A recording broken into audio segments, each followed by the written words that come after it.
Fox Sports. We are La Force. We are Ohio.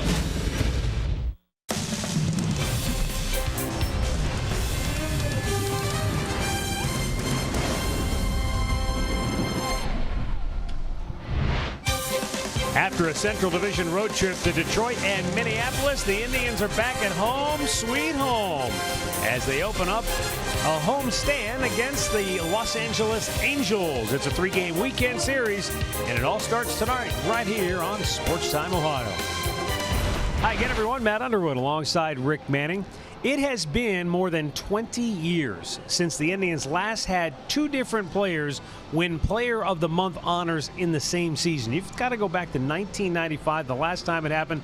But now Francisco Lindor and Jose Ramirez have done it here in 2018. And he certainly deserved it. He weathered an 0-for-17 slump in that month, but he walked a lot of times during that streak, but he still hit .322 with 8 home runs, 25 ribbies. He's been running wild, stealing the bases. And Jose Ramirez, 64 games, extra base hits. So he has done a heck of a job for the Indians this year. He continues to stay on fire. And when you talk about MVP comparisons, Mike Trout's up there every single year. And look at it. Look at the numbers. Except the one thing, Ramirez is on a winning team right now, and Trout is not. And the other consideration is Francisco Lindor might get some MVP consideration as well. Now, we will not see Mike Trout. Missed his first game of the season yesterday. And what happened, he was trying to steal a base again this year. He put the right hand down behind him and jammed that wrist. He woke up, and it was sore the next day. He didn't play yesterday, not in that lineup tonight. He may have to quit stealing bases. That's how he hurt himself last year, where he missed 6 weeks. That's a shame. Obviously, one of the game's best players, and he'll be out of the lineup for the Angels here tonight. We'll be back with the play-by-play. And we'll also hear from Alan Jensen, and we'll check in with Andre Knott coming up next. Cleveland Indians baseball is brought to you by Who But W.B. Mason, the official office supplier of the Cleveland Indians. And by your Northern Ohio Honda dealers. Made in Ohio, Ohio proud.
tonight for the Tribe as they return home to open up a homestand this weekend. The Angels first up, 3 games in 3 days. And Mike Clevenger, the former Angels farmhand, now here, a member of the Indians starting rotation. There's Francisco Lindor. He and Ramirez lead the Indians today against the Angels, minus Mike Trout out with that injury, as we welcome you back along with Jensen Lewis.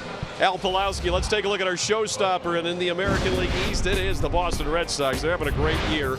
How about Steven Pierce last night? My 3 goodness. long balls for Pierce. And he's been platooning at first base with the All-Star Mitch Moreland. So Dave Dombrowski goes out, gets him, gets Ian Kinsler at the deadline, Nathan Eovaldi. I would say the Red Sox now the most complete team in the American League. Well, they get Luis Severino of the Yanks, who trail them by 6.5 tonight.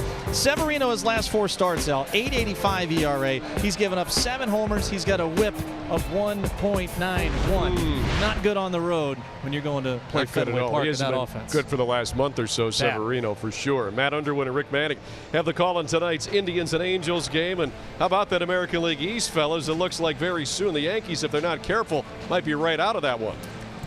Yeah, I would say they're on the edge right now as Boston has pulled away, as you mentioned, a 6.5 game lead, and we're just into the start of August. You don't want to fall too far out of contention.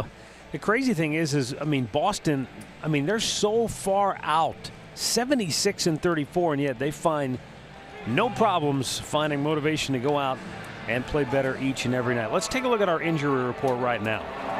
It's brought to you by the attorneys at Elkino. Andrew Miller back from the disabled list. Zach McAllister designated for assignment. Terry Francona expects someone will pick him up. Tyler Naquin, meanwhile, had surgery yesterday. They placed some metal screws in his hip to try and stabilize that injury, but he's out essentially for the rest of the season. Yeah, I would think so. Yeah. He's done for the rest of the year, 6 to 10 weeks, and then you have rehab. There won't be any place to play. All right, let's go downstairs to Andre Knott with our Hear Right sounds of the game. Thank you, boys. Well, for Andrew Miller, who is finally back with the ball club, it took a lot of patience. He wasn't always 100%, and sometimes he would watch games, and he wanted to be back out there. But he talks about it tonight in our Hear Right sounds of the game, of how happy he is to be back and how happy he is they did it the right way. I don't want to miss any time, but, you know, I feel like the team's done pretty well, and, you know, it's important for me to get back and pitch the way I'm capable of. I've you know, tried to pitch, you know, at not 100%, and it was getting pretty hard. So I think we wanted to make sure I came back strong and crisp and ready to go. And, you know, ideally, you know, we still have a lot of business to take care of, but want to be sharp at the very end of the year because, you know, this team has high aspirations, and the goal is to win more than just, you know, the division in the regular season. All right, so Andrew Miller is back. Terry Francona and Carl Willis will use him not judiciously.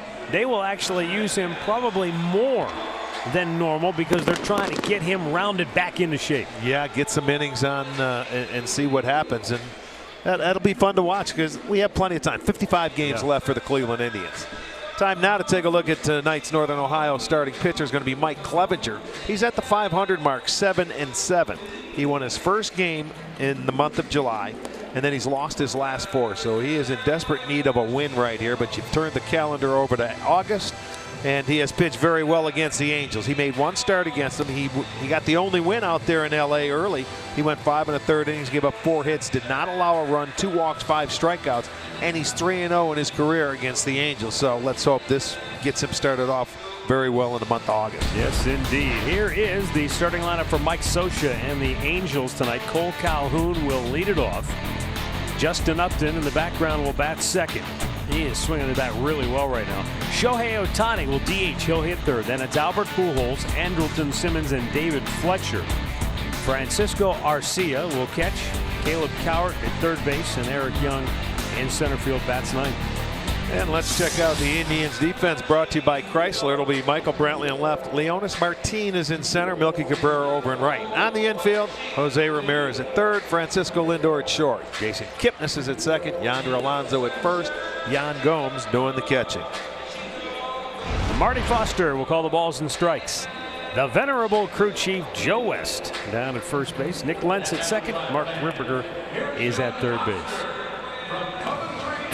And with that, we're ready to go. Mike Scioscia's club, 54-56. The Angels started on the 1st of July with a mark of 43-41. So 2 games over. but they were still 11.5 games out of first because that AL West is just brutal.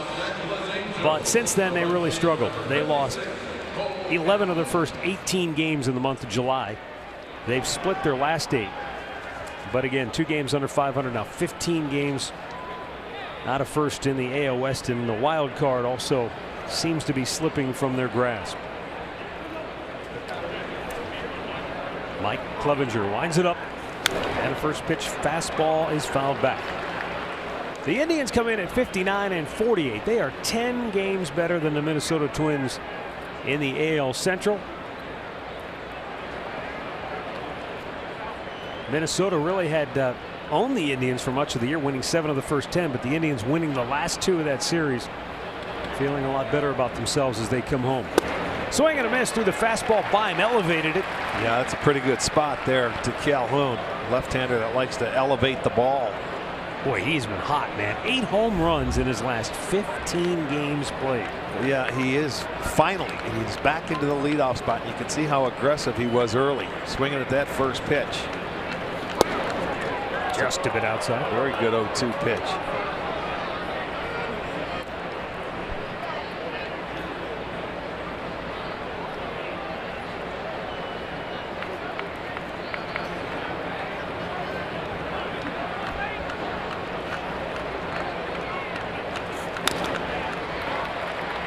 Years ago, Cole Calhoun hit 271.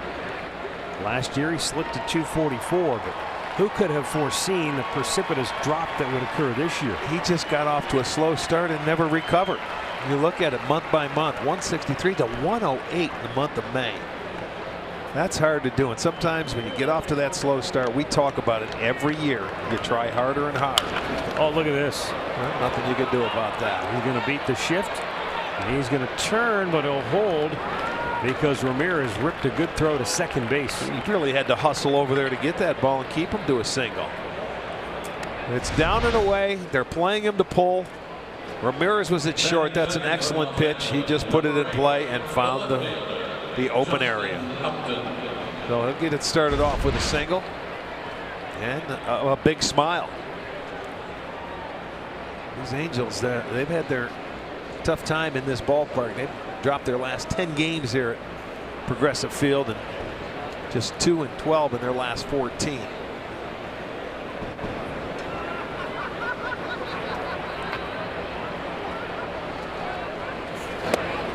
That 10-game home winning streak for the Indians against the Angels is the longest active home winning streak for any team in baseball against any opponent.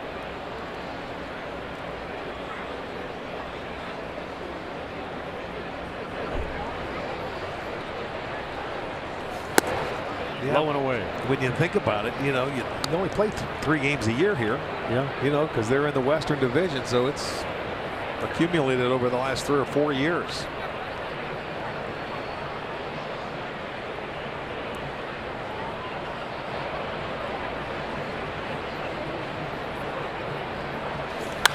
And that's foul the other way.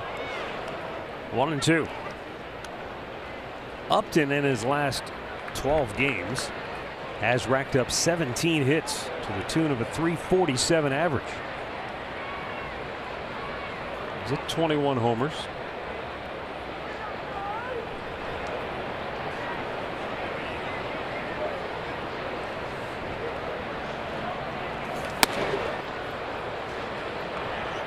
I guess the thing that surprises you about Upton, the 21 homers, but just 13 doubles. You would expect a guy that has his ability and can drive the ball like we have seen him drive it in Detroit especially. You would think he'd have more than just 13 doubles on the 3rd of August. In the dirt, blocked nicely by Gomes. Full count. Could that potentially be a product of maybe trying to lift and hit home runs too often? Once they get out there, he's usually locked in. He takes that same swing all the time, but maybe hitting a lot of fly balls. I don't know.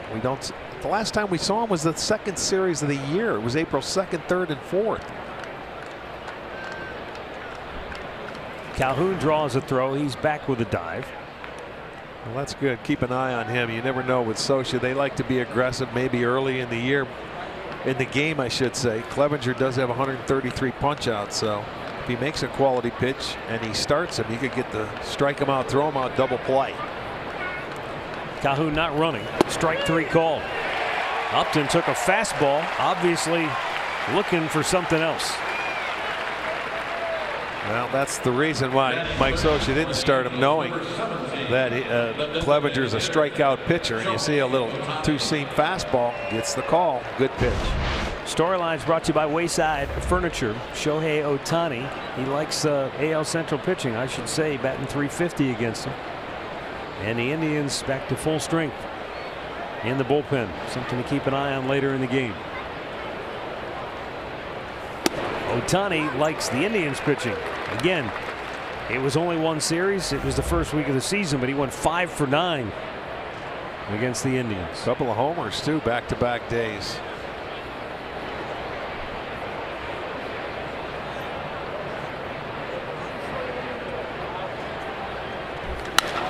In the air to left. Back goes Brantley. Still going back. Looking up. And Shohei Ohtani has hit his first home run on the road this season. Into the bleachers in left field, and the Angels lead it 2-0. His first 9 home runs this year had all come at home until now.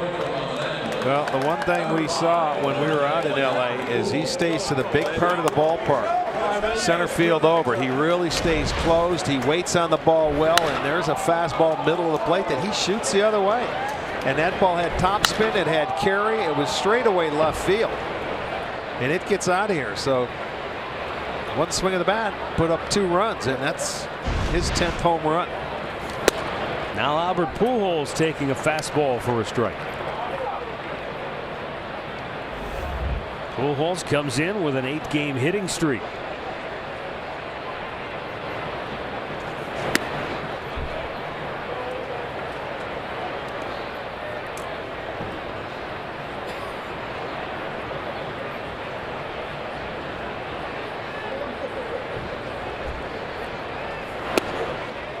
Breaking ball got him out in front, 1-2.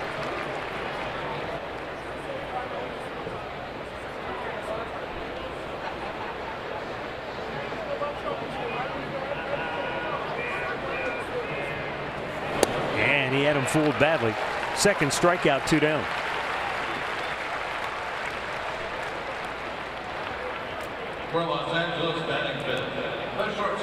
That'll bring up the shortstop, Andrelton Simmons.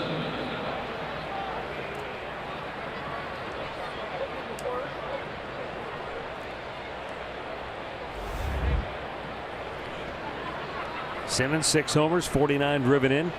Tough guy to strike out. Simmons is 6 for 8 in his career against Clevenger, so he has had his way. This guy's a good hitter. He strikes out every 18 plate appearances. That's #1 in the majors. Curveball in for a strike to even the count. He's one of those guys that seems to get the barrel of the bat to the baseball, no matter who you are or how hard you're throwing, and he'll use the whole field. Good breaking ball. He's ahead of a 1-2.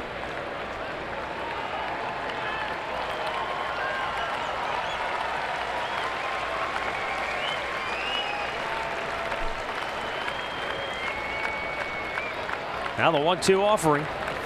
A little low.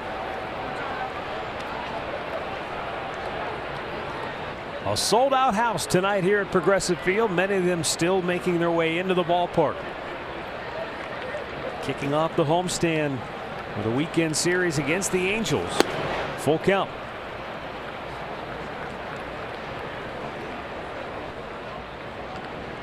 On a beautiful night, 82 degrees at game time, and really no breeze to speak of whatsoever. Payoff pitch.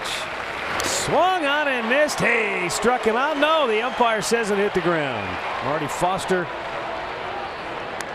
making the indication. Ball in the dirt. Gomes tried to. Yeah, he held it high to say, I caught the ball, which he did. But let's see, does it go off the dirt?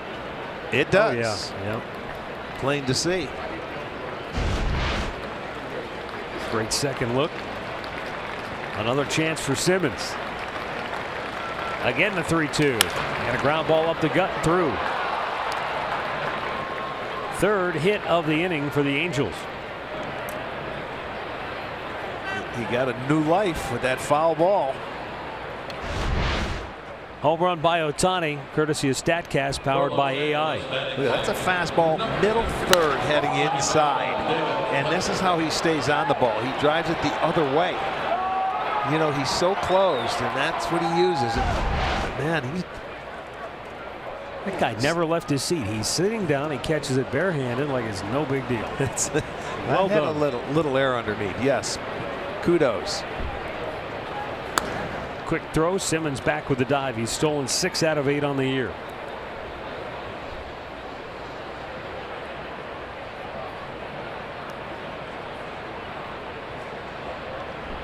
Well done. Nothing to it.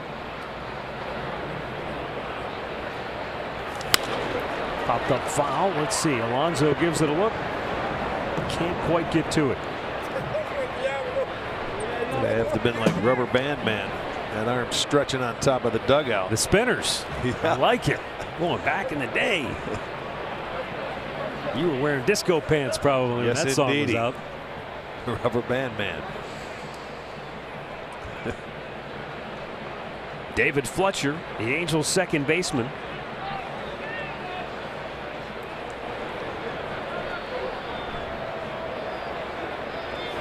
Big curveball in for a strike. Last 16 games, David Fletcher has 19 hits.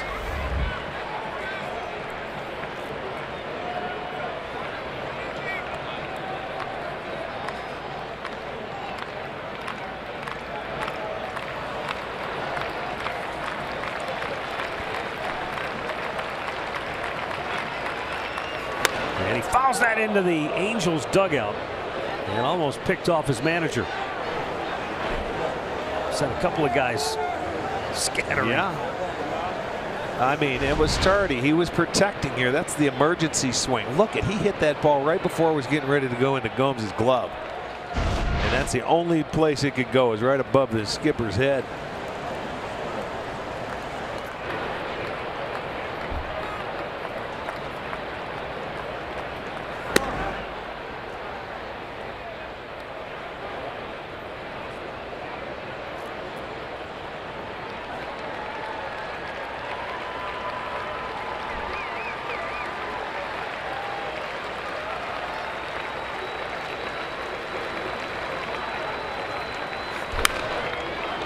And that's going to go fouled on the left side.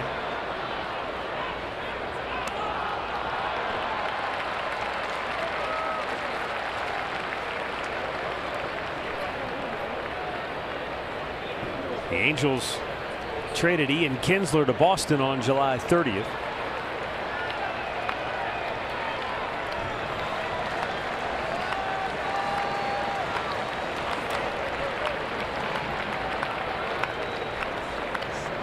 Now the 0-2, and Fletcher fouls it off. Staying alive here. And it's turned it into a pretty long inning here for Mike Clevenger. Sure is. You know, he gets ahead 0-2, and then hitters get back into the count.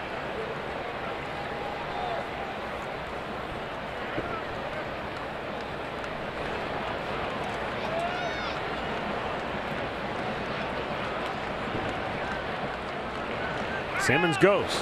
Pitches high, and Gomes can't get the throw off. 7th steal for Simmons, and he's in scoring position, and that's not good because David Fletcher has been very good in those situations. Well, it's a good pitch to throw on. It's a fastball away, but in the transfer, Gomes cannot hold it cleanly. And once you miss it, he's in there safely. Yeah, when you go for that flip instead of going in there to get the grip on it. Rip foul. You know, after he had an 0-2 count and he got ahead of Fletcher, That fastball he hit over at his dugout, I mean, he picked it out of the catcher's glove. And since then, it's been nothing but breaking balls, and he's doing him a favor. He's slowing the pitch down, and he left a couple upstairs. It's still 1-2. And an over 30 pitch inning for Clevenger. Right side foul on the play. That's about 7 foul balls now with 2 strikes. So they are really making Clevenger work.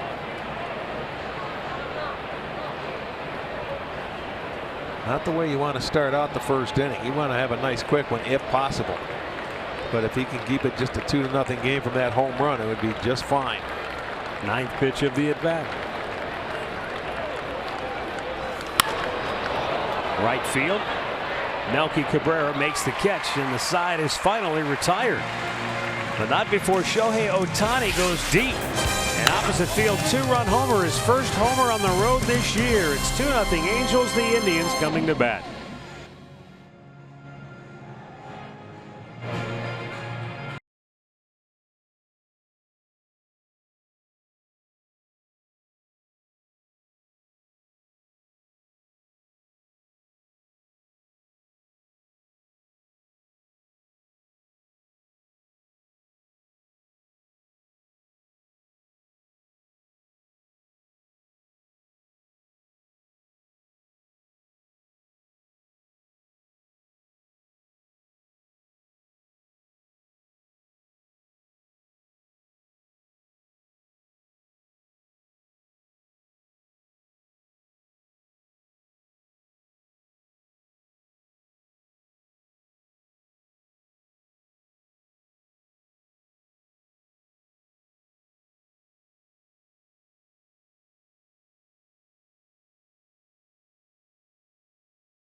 He is 6-7, a 374 earned run average. His first start against the Indians ever.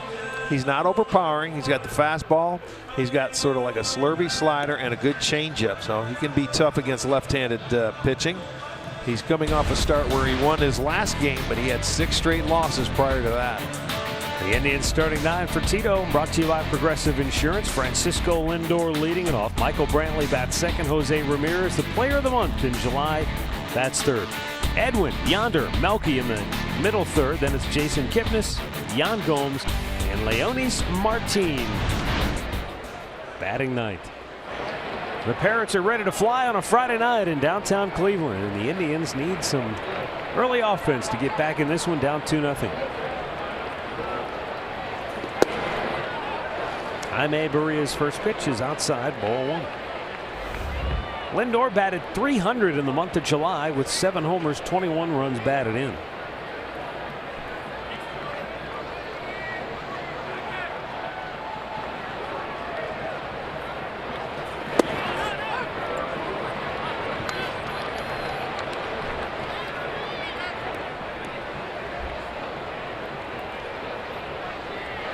Barria 3-3 on the road.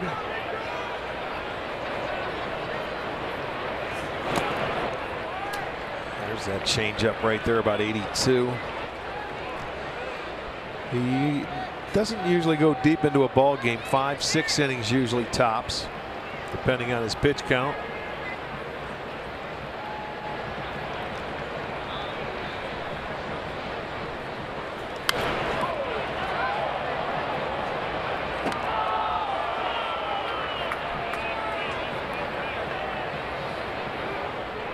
He's a young kid, just turned 22 on July the 18th.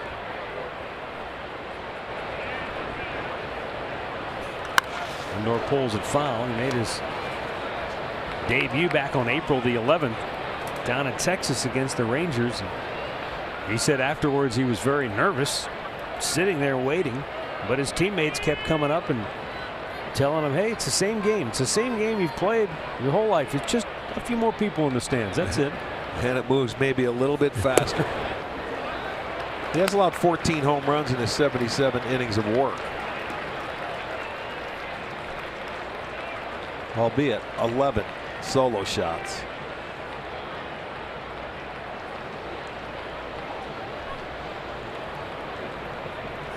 3-2 breaking ball in the dirt, and he walks the leadoff man. So interesting, Arch, for a young kid, a rookie.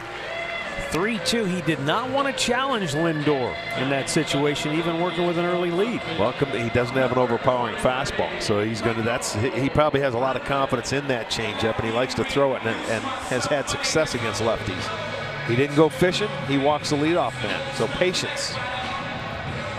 It's his 23rd walk on the year.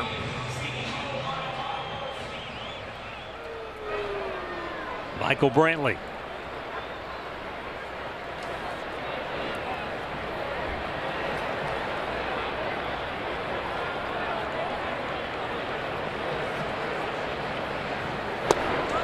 And he takes a fastball for a strike.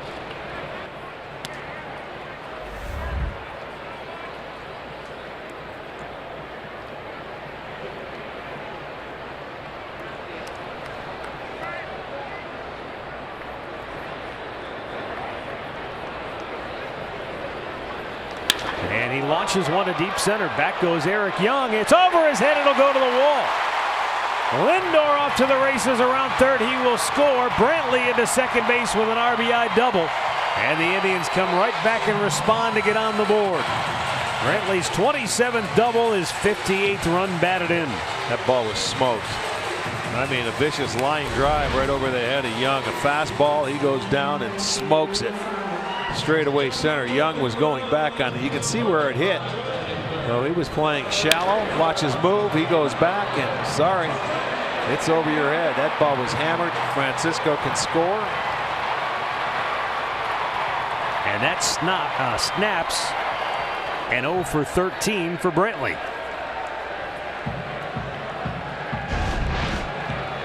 Now Jose Ramirez.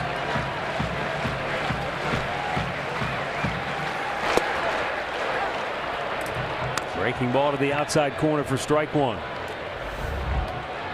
Well, that's nice. Even though the Angels get two on the board at the top of the first, Indians come right back. Their first two hitters, a chance to get them over and in as well.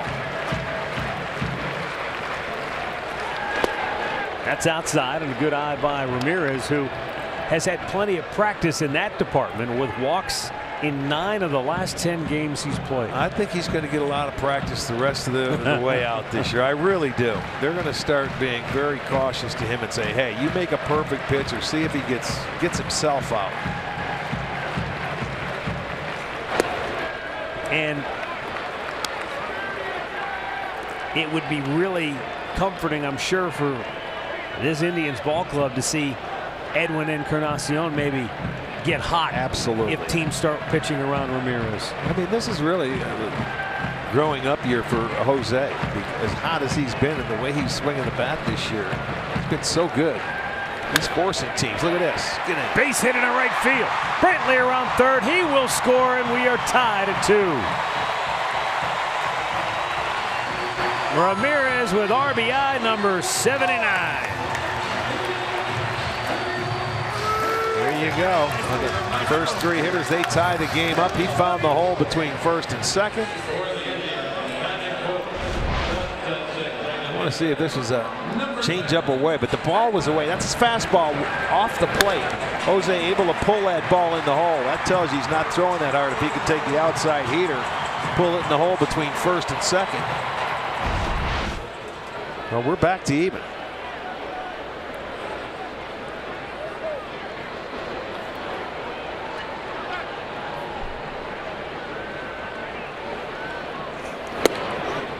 Berea now has allowed 8 first inning runs.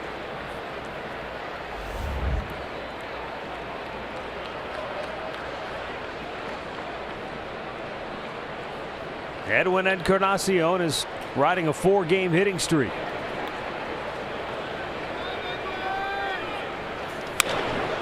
And he sends a pop-up to shallow center. Simmons, the shortstop, backpedals to get it. Dale Maduro. Did you see Pujols? Yeah. That was classic. Slap the leather on him, on the top of him.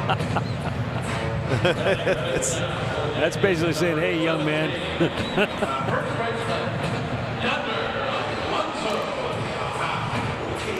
Hope he get too far off this bag. By the way, Jose Ramirez, Tom Bochenek says, has 27 first inning runs batted in now. Only Nolan Arenado of the Rockies has more in the major leagues. He has 28. Very impressive. So he's got, what, 11 first inning homers. Exactly. That's tied with Arenado for the most in the majors. And Ramirez, 79 RBIs, 27 of them coming in the first inning. Two of the best hitters in the game right there.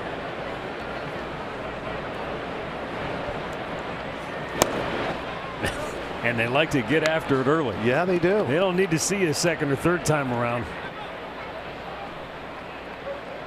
Well, you better be on your game is what it's telling you. First inning, you can't come out and start searching for it. You better be locked in right from the first pitch.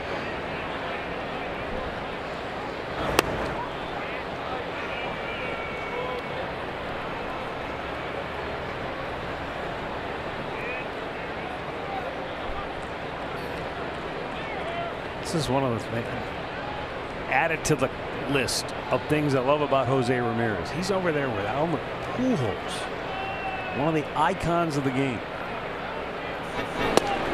And as respectful as Ramirez is of what he has accomplished, you can tell he's not intimidated by him. He's not in awe of being over there next to him. Nor should he be. He just plays his game. Absolutely. That's all you can do. Be yourself, play your game, and enjoy it. And he certainly does that. Alonso 3-0 pitch, turned it loose, but that fastball down and away, 3-1.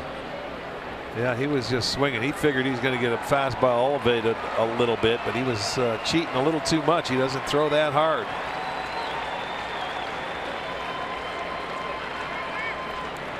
Jaime Barria.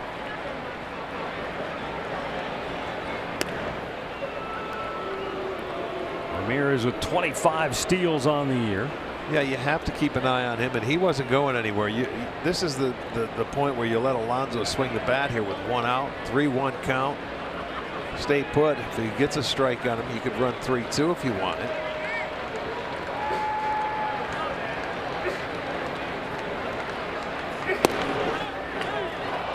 There you go.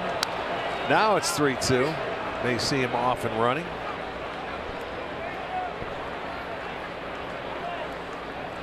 Alonso coming off a really good month. In July, he batted .302 with 6 homers, 21 runs batted in.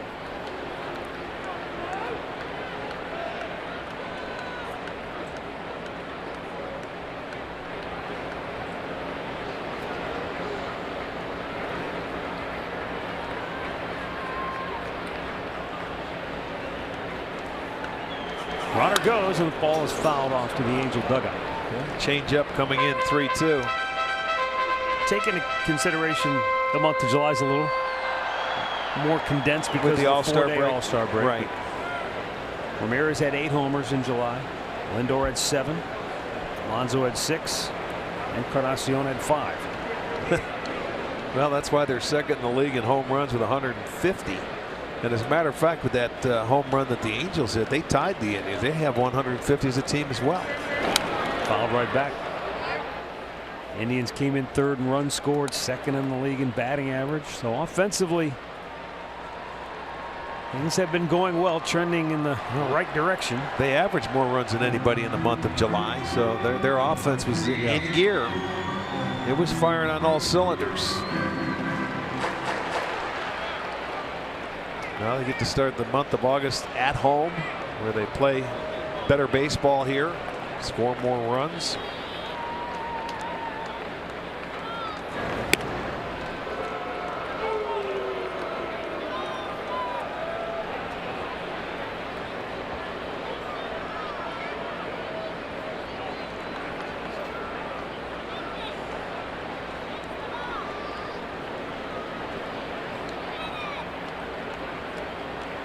Ramirez was running on the last 3-2 pitch.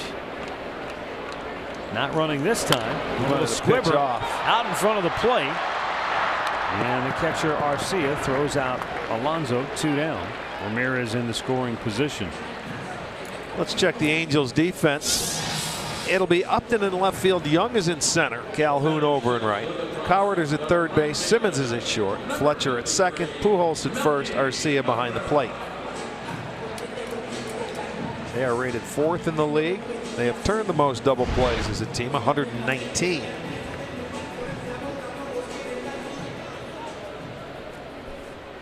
And that's because that guy right there, really outstanding shortstop.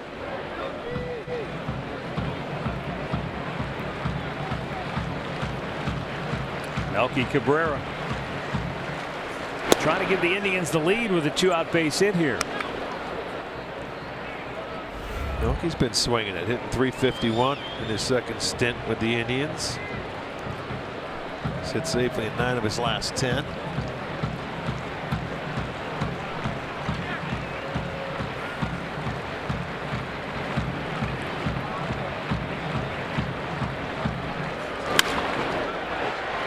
Right into the teeth of the shift. David Fletcher will throw him out. The inning is over. But the Indians roar back here in the bottom of the first. Michael Brantley an RBI double. Jose Ramirez drives home 1. We are tied at 2.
On this Friday night, stay tuned later in the game for our Miller Lite Hold True moment. Inning number 2. Bottom third of the Angels order due up here. Francisco Arcia will lead it off. He is 6 for 12 on the year. This young man, you talk about. What was that line in Bull Durham? Announce your presence with authority. I think he did that. Yes, he did. What, 4 ribbies? 10 runs batted in his first 2 games is a major league record. That's going to be fun. You know, this guy spent 12 years in the minors. Isn't that something? That's the greatest part of the story. Yes, it is. I mean, you go down there and you hang on as long as he has, and you know they traded their catcher Maldonado that they had there to Houston, and this kid gets a chance. This is old time baseball. Are they zombies or are they? What do we got here? Oh, I nailed Mike Clevenger, who throws him out. Let's check Cleve, see if he's okay. He's fine. Thank you, doctor. Yeah, you know him. Skateboarder, man. He takes that with a grain of salt and just throws it to first base. Fell off the skateboard, pick it up and throw him out. Watch the kick save. You kidding me? That's easy. No asphalt involved there. That's right. He saw where it rolled, picked it up, and Threw him out. Murph says those guys are the ghosts from Field of Dreams. I guess that makes sense. Well, could be baseball zombies. We've had umpires, and now we've got the Field of Dreams. They're here. They come walking out of the bushes in center field. Michael Brantley near the chart makes the catch. He's A-OK, 2 down. Well, manage your dream team in franchise mode, plus get weekly stats, roster updates, and more. RBI Baseball 18 is available now. Learn more at RBIGame.com. Rated E for everyone. And the number 9 hitter, Eric Young Jr.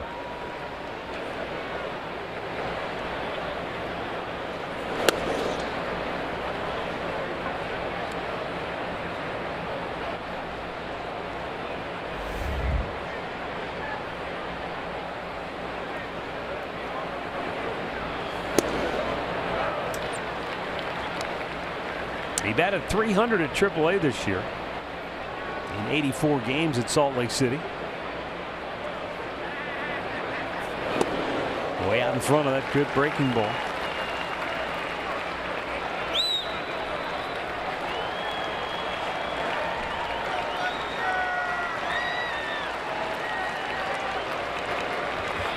Hit him. Boy, he had him in hold. Yeah. And now a base runner for the Angels.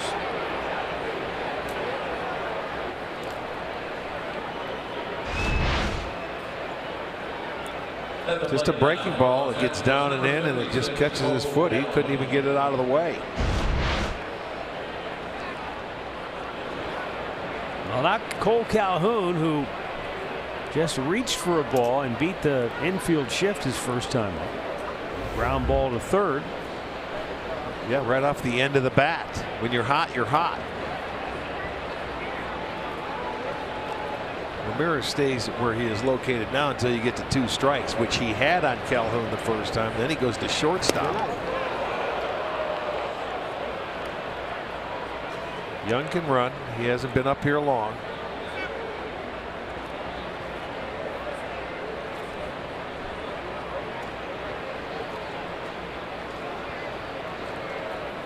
But he's certainly capable of stealing a base. That's his game.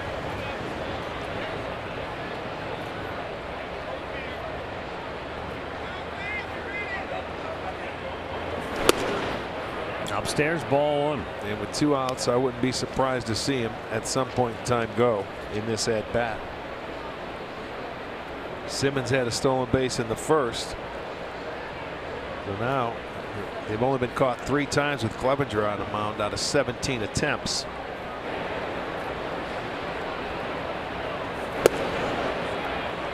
Two and 0.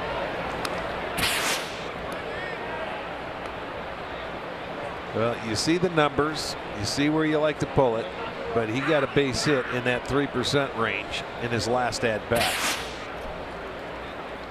So those are the odds you live with. Yep.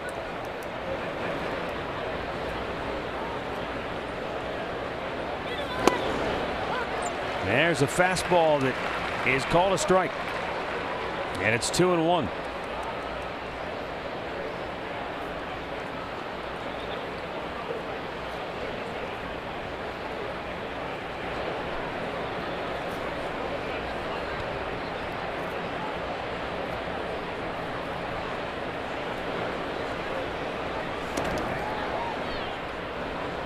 Since June the 18th, Calhoun's 13 home runs are the most in the American League.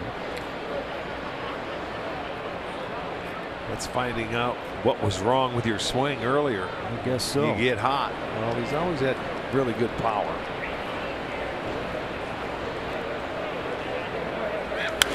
Back out of play. Hey, I can tell you guys a little bit about what Cole Calhoun went through to get better. He was swinging so much that he ended up hurting his abs. Had to go into DL. He said he was in the cages too much, hurt his side. He said it was exactly what he needed. He slowed down, went back and looked at film, and he changed his stance. He went into more of a crotch, more, getting lower a little bit. And he said it lowered his center of gravity, and he's finally attacking the ball like he used to. He said the first 2 months, Arch, you've said this, kept looking at the scoreboard, kept trying too hard, kept swinging too hard. The best thing he said that happened to him was going on the DL. And trying to get out of that slump is what you're telling me. Swinging too hard, hurt his abs. That's Right. crazy. Hitting too much. And the coaches told him, they said, hey, maybe you don't want to lay off a little bit. And he said, well, everybody's giving you pointers, so you keep taking them and you keep looking and you keep listening.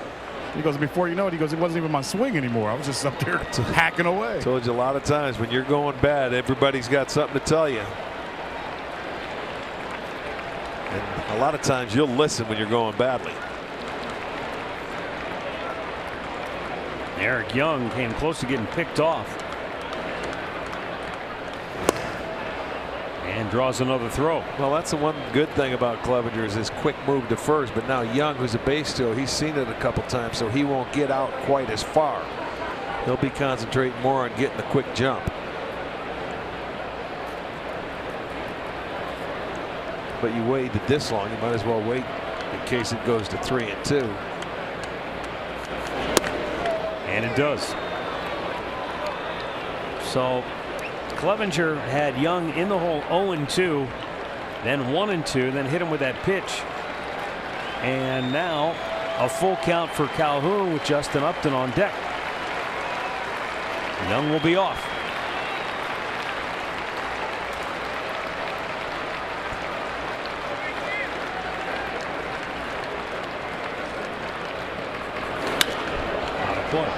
This is what the Angels are doing. Now Clevenger's been able to get ahead of a lot of the hitters today, but they're fouling off 2 strike pitches. And then when he gets ahead of some hitters, they're going deep into the count. I'm not saying he's trying to strike everybody out, but he's going to be right around the 50 pitch mark here in the 2nd inning, which is really no good if you want to go deep into a ball game.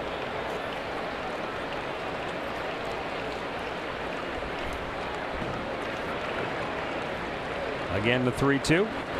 Swung on and missed. He struck him out, went up high with the heater. 3rd strikeout for Mike Clevenger. And we'll head to the bottom of the 2nd, tied at 2.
Come on out tomorrow because it'll be a Rockin' Blast 2 presented by First Energy. An encore performance. Pregame will be in the district featuring $2 beer again and presented by Budweiser. Get your tickets at Indians.com. Bottom 3rd of the Indians order here in the home half of the 2nd. Jason Kitten is taking a strike.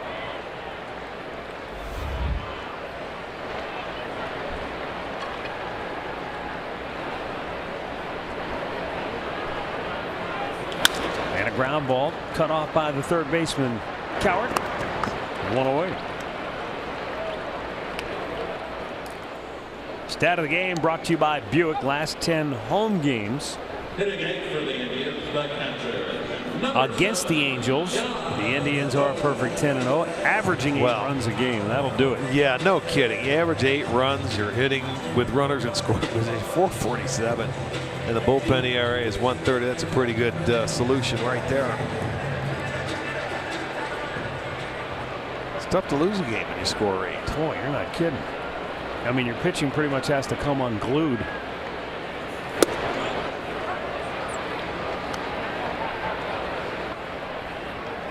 And that's kind of, you know, for the Angels.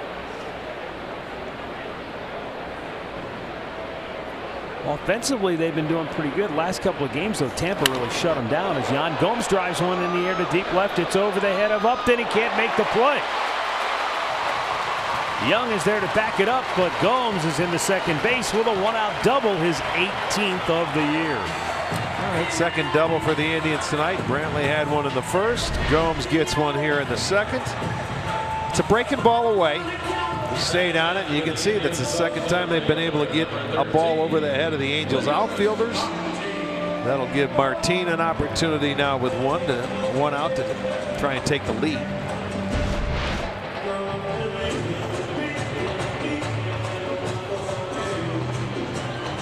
So the Indians' second double of the night. They came in 4th in the American League with 375 extra base hits, 5th in the league in doubles. Here is Leonis Martin. Came over from the Tigers.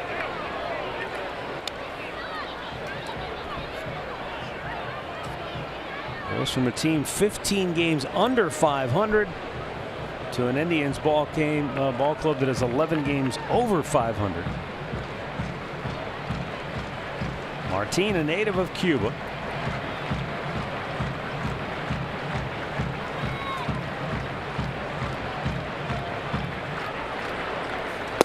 Tito said he's going to be in center field. He's going to play against right-handers, but he's also going to play him against some lefties. He'll still get Rajai Davis at bats. He'll get him playing time, but Martin's going to be the guy for the most part. And he was a leadoff hitter in Detroit, you know, in that lineup. But here he sits in the number 9 hole, which is a perfect spot for him. And you have Lindor to follow. You know you're going to get pitched to for the most part. They don't want to walk you to get to him. So he's going to get pitches to him. In the hole, a base hit, bringing Gomes around third with the go-ahead run. Leonis Martin in his first at-bat of the year as an Indian in Progressive Field as an RBI single. Yeah, a really good spot for him to hit in this lineup. He knows he's going to get strikes with Lindor behind him, and he gets one that he's able to pull into the hole. This one elevated a little bit, and he turned on it, hit it in the right spot. Indians take their first lead tonight, 3-2.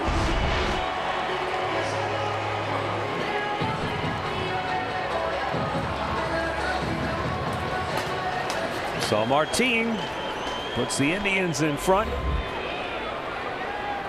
And now he's at first with Lindor.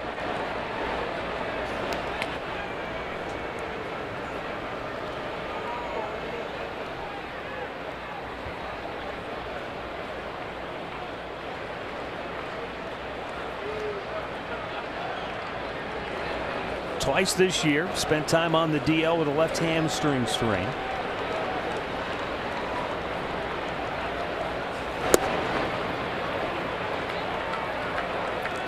And out goes the catcher Arcia to talk with Barria.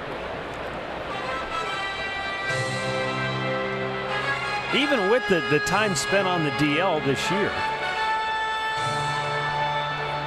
Martin, 9 homers, 29 runs batted in. You saw those numbers on the screen. 15 doubles, 3 triples. 7 steals, only caught 3 times.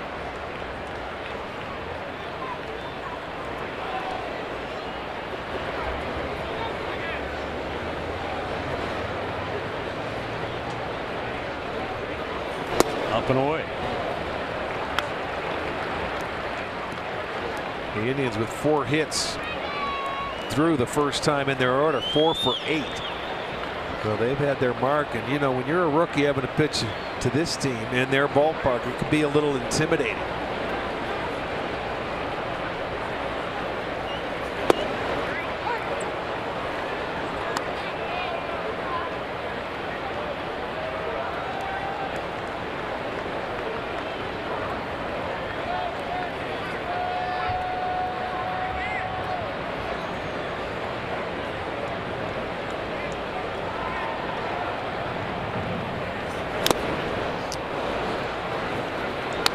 2-0 fastball that Frankie was taking all the way.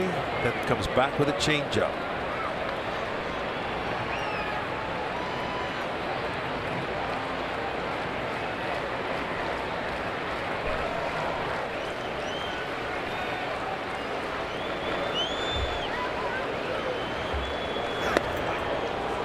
Martin went for the back corner of the bag, and it was a good thing he did. That was a pretty good pickoff attempt.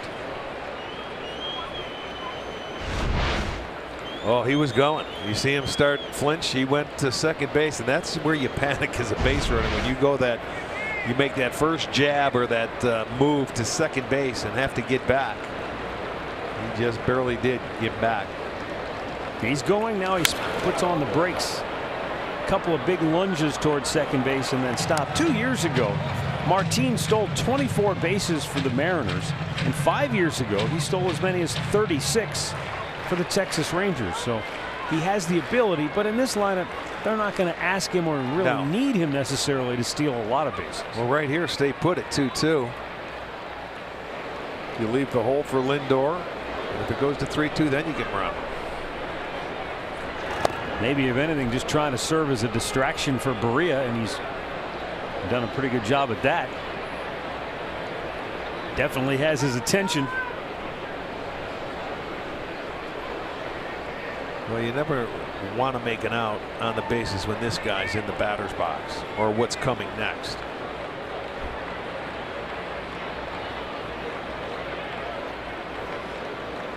He's off, and Lindor skies one to center. That'll be a routine play for Eric Young Jr. 2 down.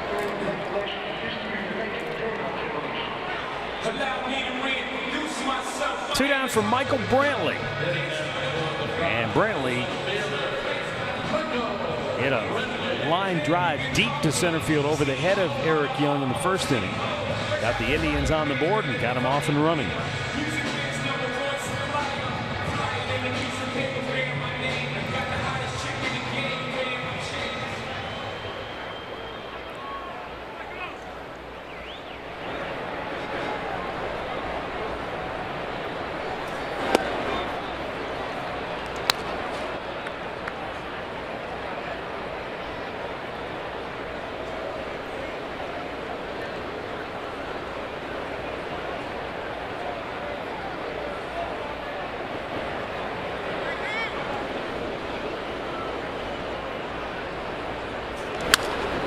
Into the glove of Pujols to retire the side, but the Indians take the lead on a Leones Martin RBI single plating Yan Gomes. It's 3-2 Indians through 2 innings of play.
You can enjoy $2 soda, freeze pops, chips, and more from 11 to 2 while supplies last.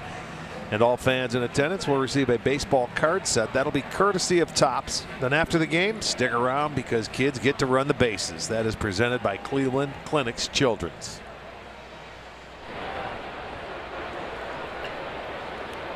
Third inning, Cleveland on top 3-2. Mike Clevenger will go to work against Justin Upton. Upton took a called third strike on a fastball in the first inning.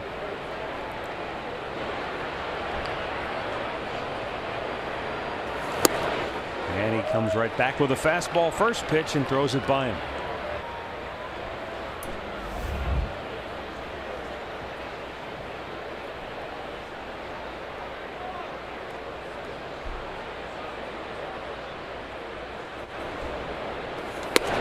Wow, he just raring back. Did it again.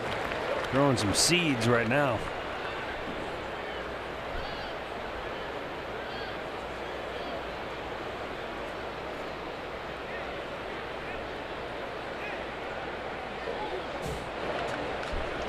The 0-2. Breaking ball, pulled foul.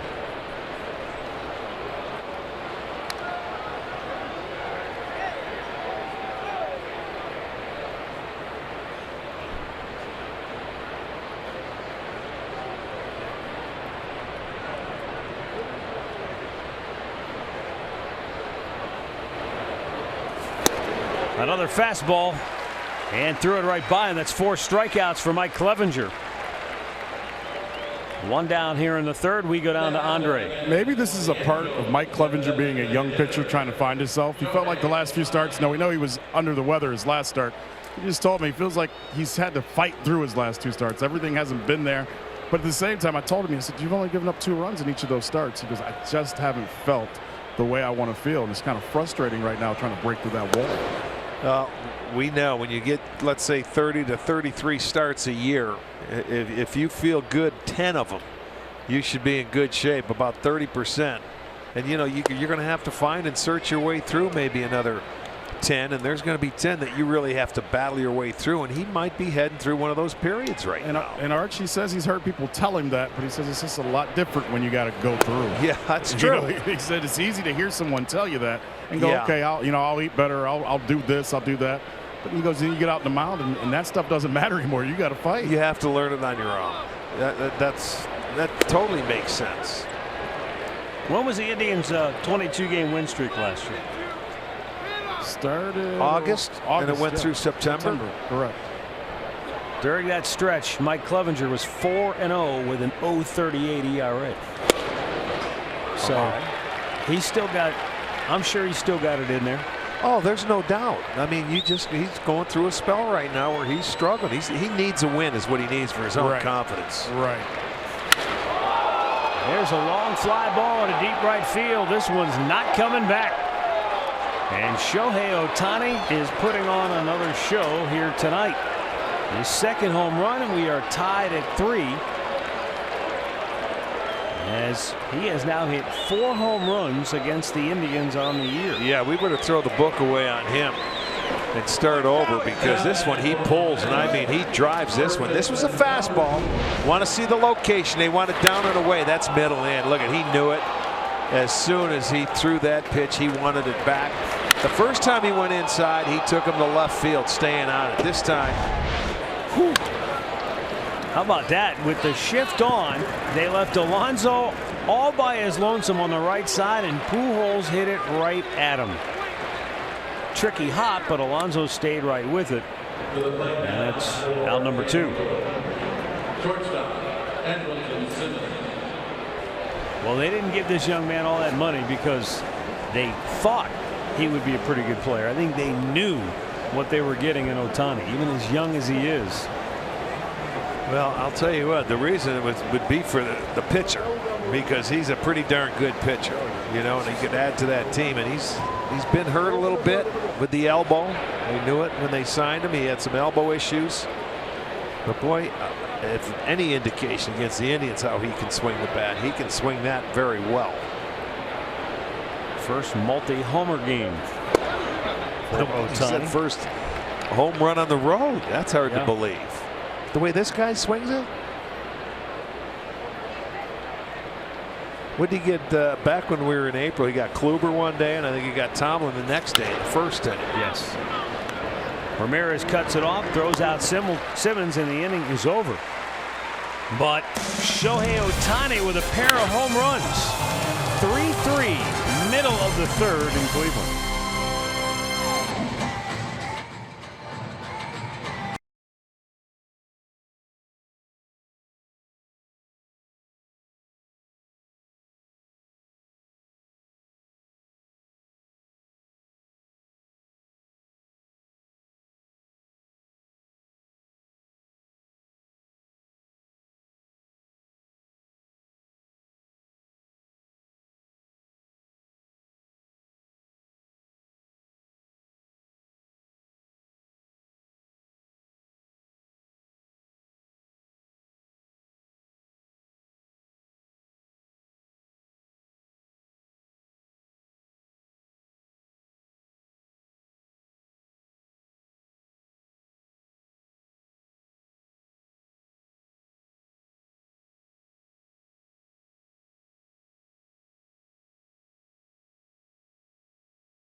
Back here at Progressive Field, we move on to the bottom of the third. A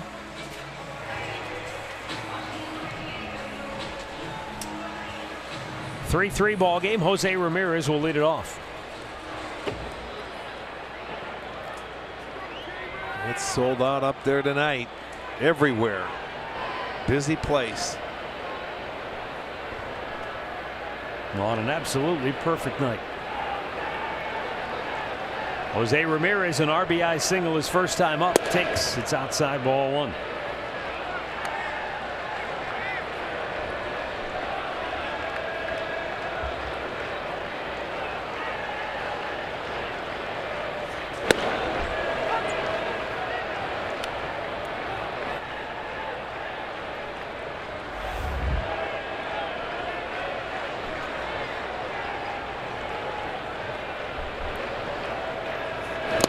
In the dirt, and it's 2-1. That's a pitch earlier that Jose used to swing at a little bit, that breaking ball down and in where he swings over the top. We've seen him a couple times swinging pitches on the inside part of the plate that have hit him in the back leg. 3 balls and a strike. Yep, sitting in a good count. This guy's been throwing a lot of off-speed pitches when he's fallen behind in the count already, only in the third inning.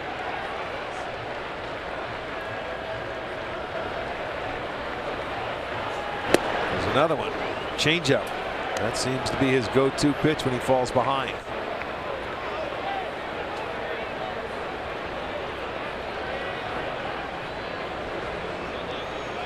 And now the payoff pitch.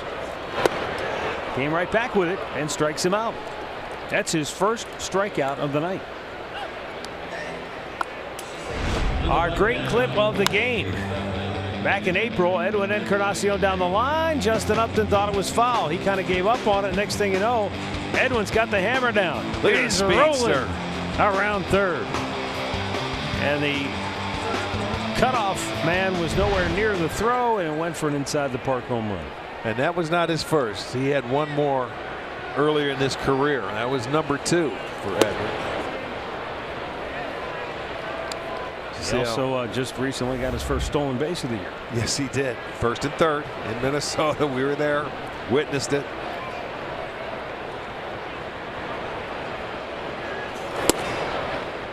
He's had some interesting journeys on the bases this year. Remember, there was a play recently, I think it was at home, where he ran right through the stop sign. He said, I couldn't stop. Made it.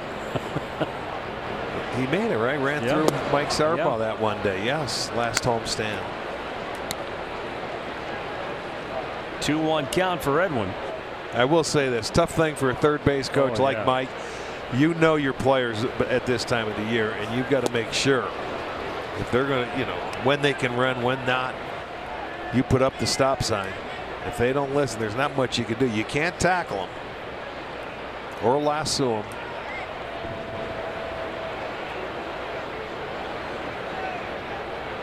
Long look in. Berea now ready. The 2-2. Up high, full count.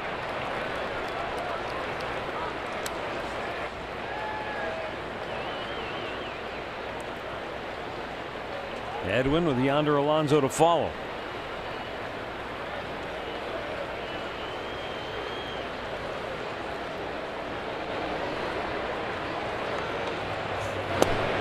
And that's inside, ball 4. Second walk issued by Berea. 1-on, 1-out for Yonder Alonso.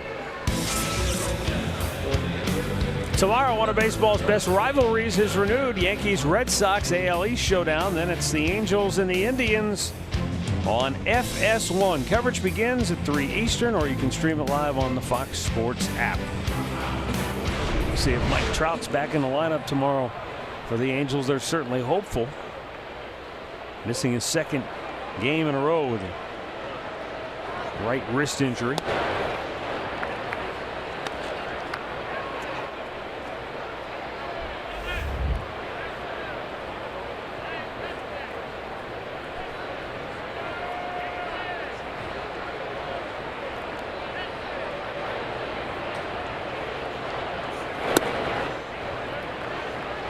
Two and 0.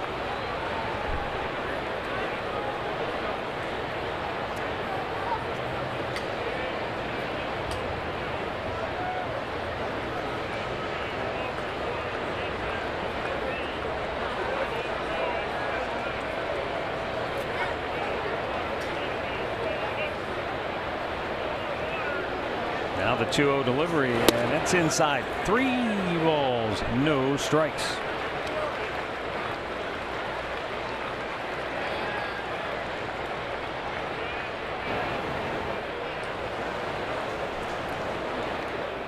Melky Cabrera waits on deck.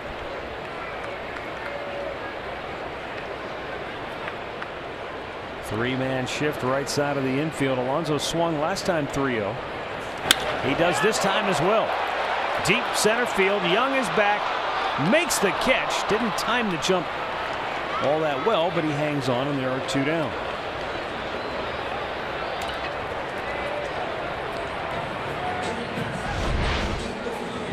Well, he gets back onto the track and he jumps. He thinks he's a little bit closer. He had one more step.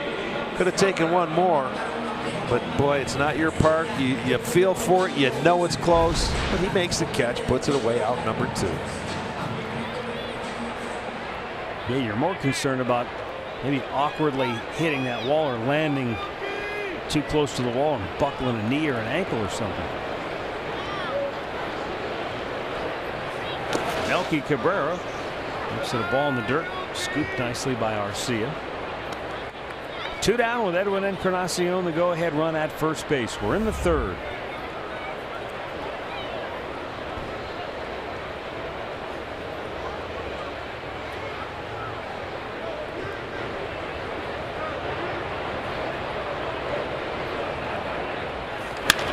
Now hot smash to short. Simmons throws him out after 3. Indians 3, Angels 3.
live set before the game this Sunday afternoon for Sign Sunday.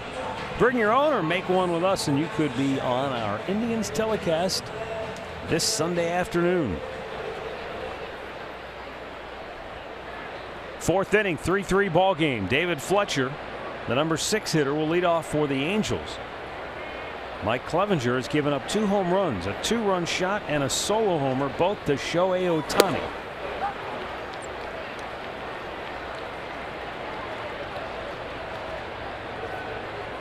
Fletcher flied to right to end the first inning. Count quickly 0-2. He fouled off a number of pitches in his first at bat. Had a 9 or 10 pitch at bat. Club had him down early like this. 0-2 to left field. Michael Brantley, 1 away. Time for a game break. Here's Al Pawlowski. All right, Matt, Rick, we were talking yesterday about how Boston's Stephen Pierce had 3 home runs tonight. Played another one his first time up in the bottom of the first inning. Yesterday, 3 homers, 6 RBIs. Tonight, a home run, 2 runs batted in, 4 home runs in 2 days, and it's only the bottom of the 4th at Fenway. Red Sox lead the Yankees 3-1, looking like a pretty good acquisition for Boston. Stay hot. Put him right back in the lineup after he hits 3, and he takes the righty deep. Good for him.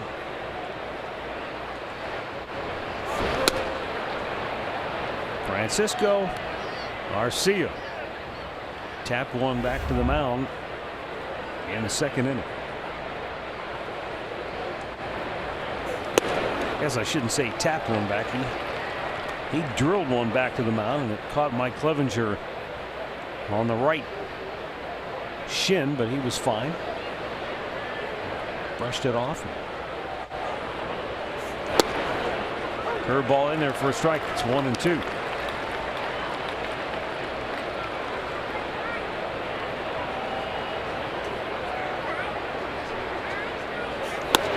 Up and away, 2 balls, 2 strikes.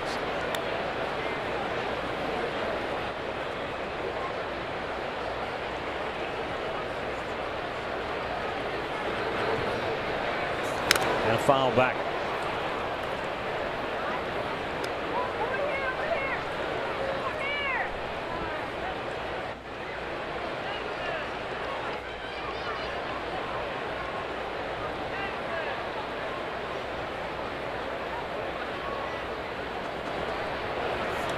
There's a line drive to center field, and what a great jump Martin got on that ball. 2 down.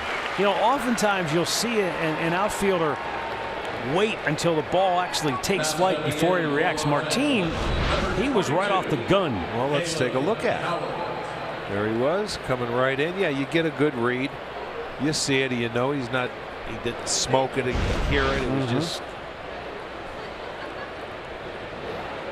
I don't know. We watch so many outfielders, in particular center fielders, and how they patrol the position, whether it's where they line up, or they play guys shallow, do they like to play deeper, do they come in on the ball well, do they go back on the ball well, how do they move laterally. So much of it is instinctual and repetition and being out there.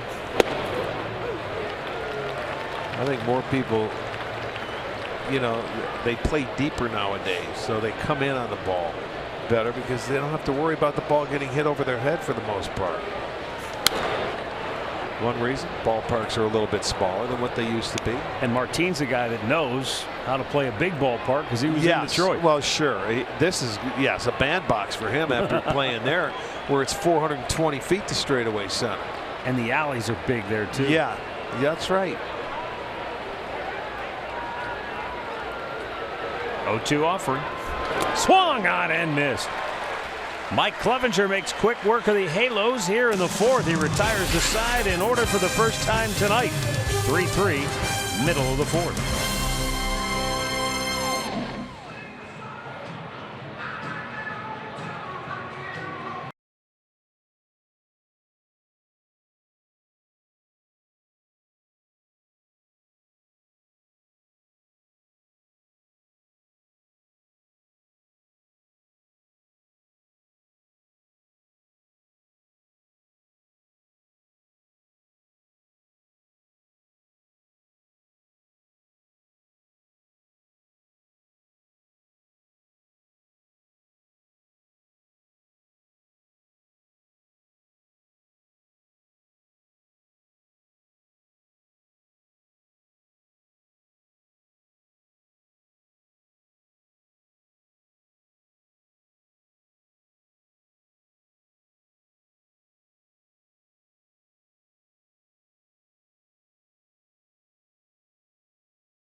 All-Star Game merchandise will be available at Progressive Field Team Shops starting Tuesday. That's right, Tuesday.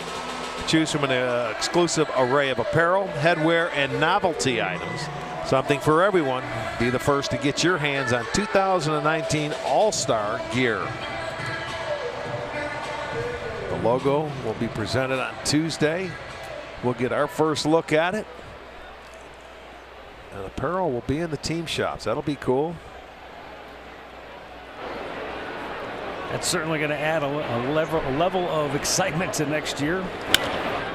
Jason Kipnis sends a fly ball to left. Upton, one down.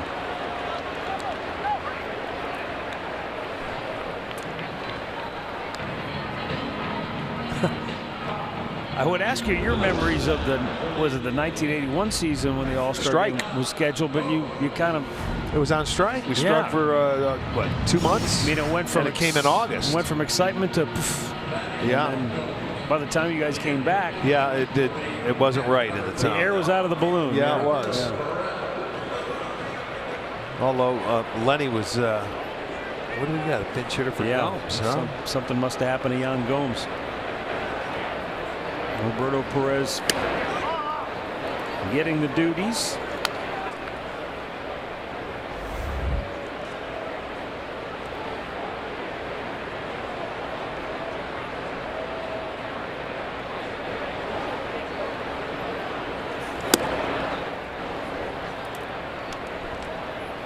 Perez, the last start he had, swung the bat well.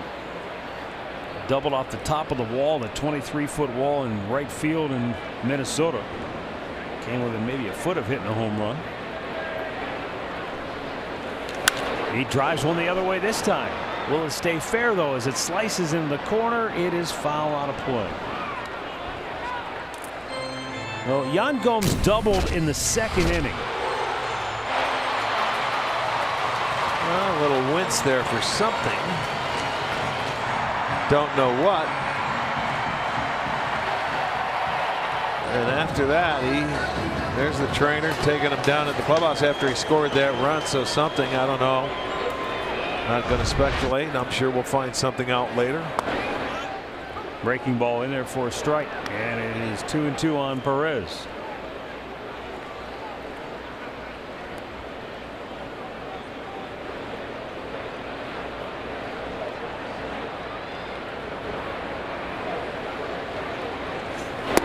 Low, full count.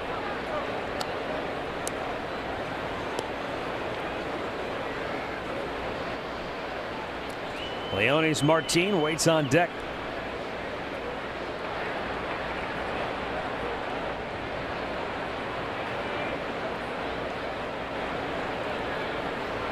Jaime Barria.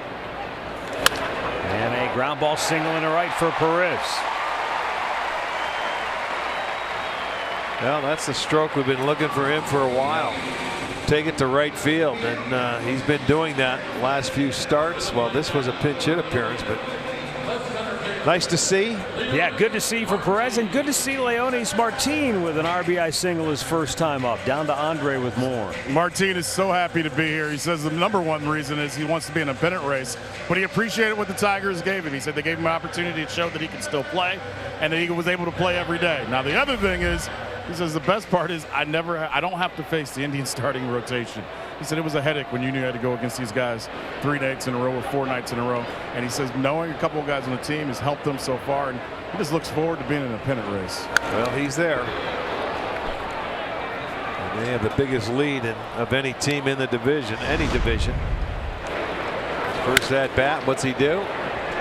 Finds the hole between first and second, drives in a run.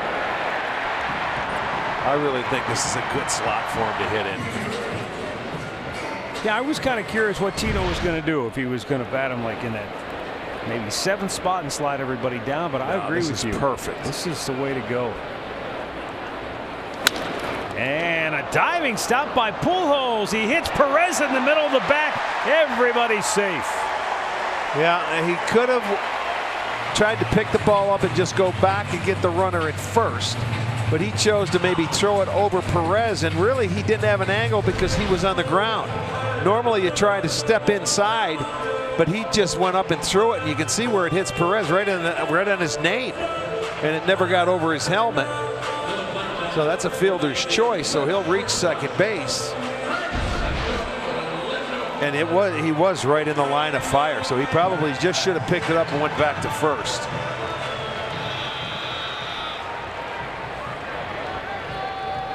And now Lindor with a chance. 2 on, 1 out. Walked and scored in the first, fly to center his last time up. This could really hurt him right here. Now you're back to the lineup for the 3rd time through. Popped it up. Young will make the catch, and there are 2 down.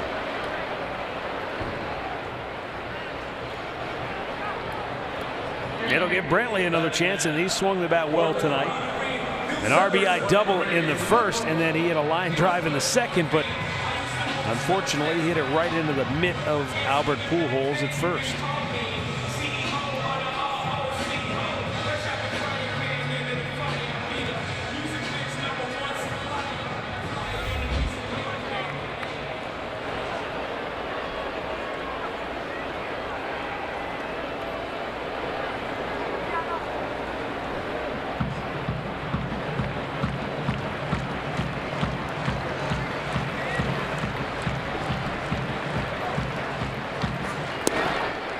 A little low, ball 1.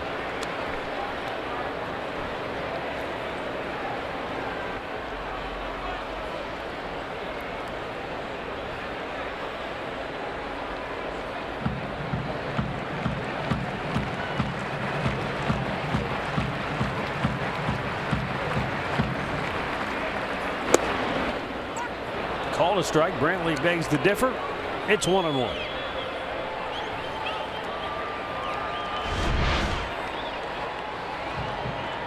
Well, it's off the plate, but he has called a number of those pitches strikes tonight.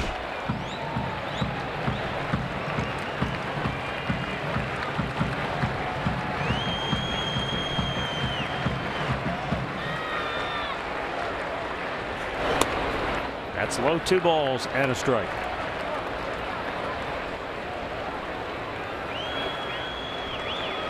The sellout crowd hoping to see Michael Brantley break the tie here in the 4th. Well, he goes with a lot of off-speed pitches when he's behind in the count, and Brantley, a guy that doesn't get out and try to pull. He stays back like that.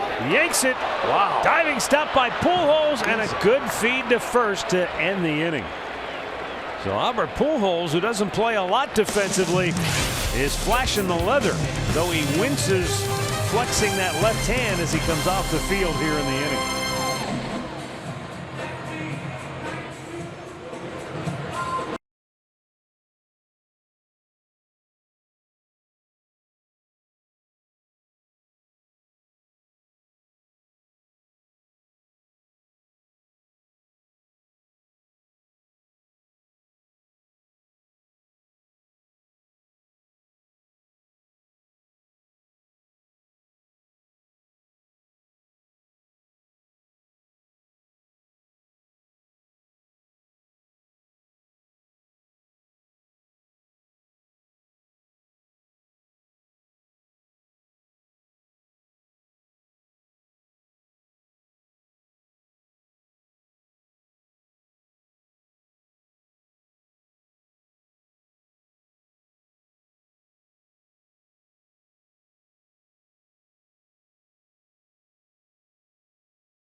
By the 2019 Kia Sorento, the perfect getaway vehicle. Visit KiaDealers.com to learn more. By Levin Furniture. For the best deals on furniture and mattresses, shop Levin's. And by your Chevy Network dealers. Visit ClickChevy.com. Chevrolet, find new roads. Oh, beautiful sunset on Lake Erie tonight. And just a gorgeous evening for baseball here at Progressive Field. This the 3rd of August, 82 degrees at game time. Indians welcoming in the Angels for their only trip to Cleveland this year.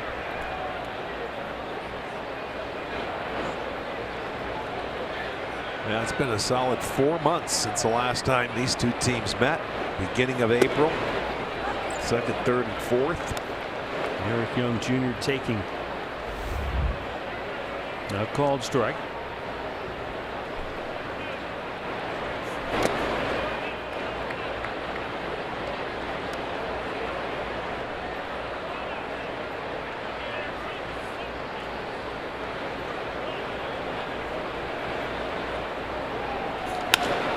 To left.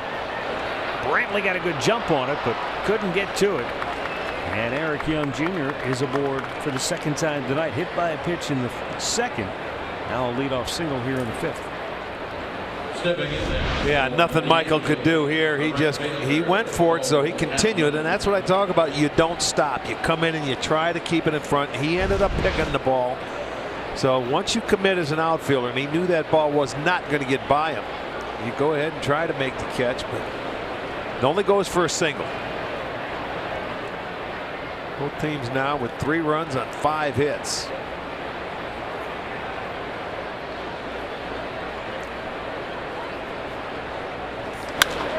High fly ball, center field. Martin moving back. It looked like he lost it a little bit for a moment, but regrouped. And I like what he did there. Even though it was a fly ball, he got himself in a set position to throw the baseball to second in case he should tag, and fired it in there on a 1-hopper. I like that. 1-on, 1-out for Justin Upton, who has struck out twice tonight.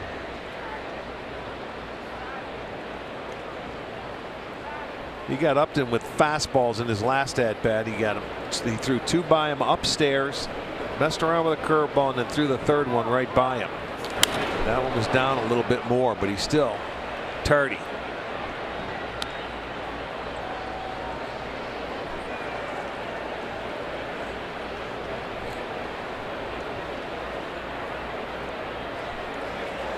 Mike Scioscia's club in the throes of a 4-game losing streak after being swept in Tampa by the Rays. Piece fouled it back. They'll head home after this 3-game series here with the Indians. 36 of their 51 remaining games are in the division. Yeah, I saw that. The good thing for them, I think only 4 with Seattle. We've got a lot with Texas. Yeah, they've got 9 some with Houston. Oakland. Yeah, and Oakland right now. They're the 2nd wild. Don't look now, but they jumped ahead of Seattle by a half a game for that 2nd wild card spot. The 0-2 swung on and missed. Upton has a hat trick. Clevenger has struck him out all 3 times tonight, and there are 2 down in the 5th. 6 strikeouts for Mike Clevenger. Mid-game recap brought to you by your local Toyota dealers. While Upton has struck out 3 times, Shohei Ohtani has hit 2 home runs, accounting for all of the Angels' runs. Michael Brantley, Jose Ramirez, and Leonis Martin have each driven in a run tonight for Cleveland.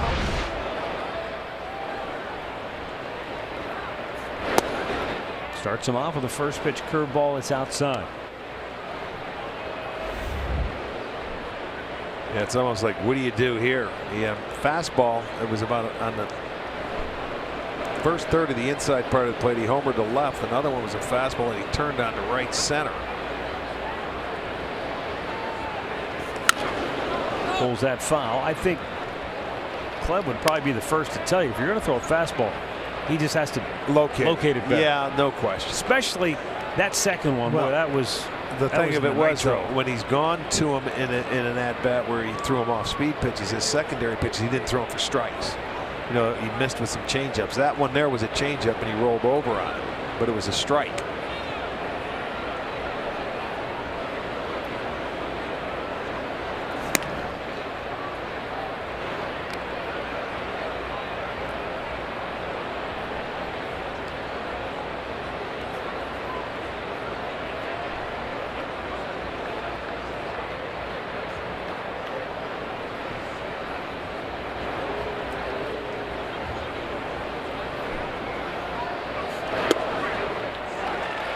Shohei Ohtani is just 24 years old. He turned 24 on July the 5th.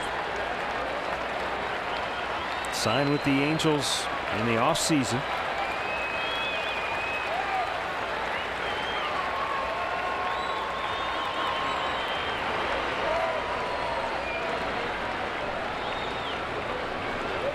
The 1-2. He pulls it. Kipnis charges in, throws him out. Halfway through, tied at 3.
For baseball.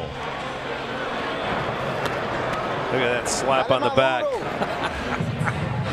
They're having, hey, why you hit me so hard, man? Look at Sandy. He's getting involved laughing. Well, look at Ramirez, though. Yeah, okay. Whatever.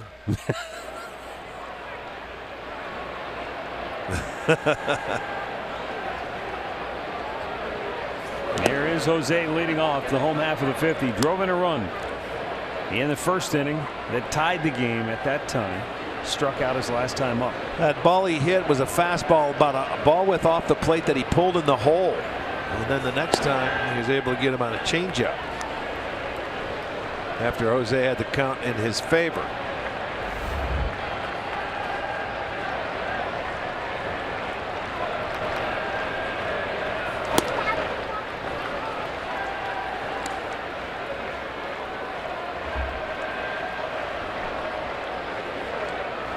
It's almost like he shows that fastball, tries to make the perfect pitch with it, and then attacks with off-speed pitches.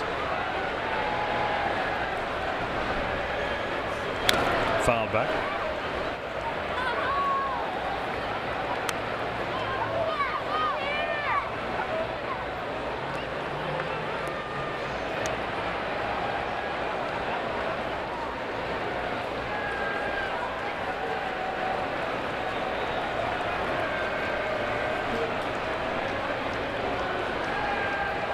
Now the 2-2.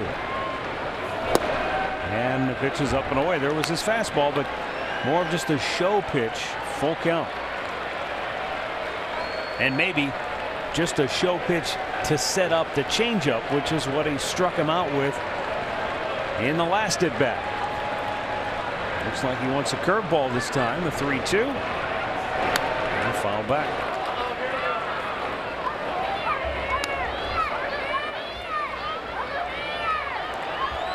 Tell you, the way this game started, it's impressive that Berea is still pitching here.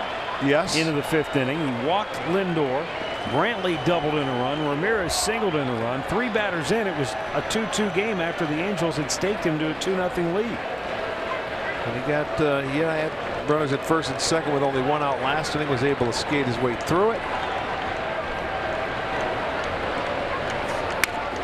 Broken bat, foul ball. We've seen that a number of times this week. The last week, where off the end, it takes a little sliver of the barrel of the bat off with the cupped end. Again, off speed.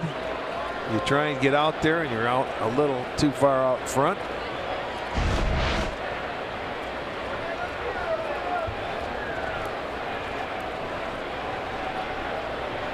By the way, they're telling us that Yan Gomes was removed from the game for precautionary reasons, right knee.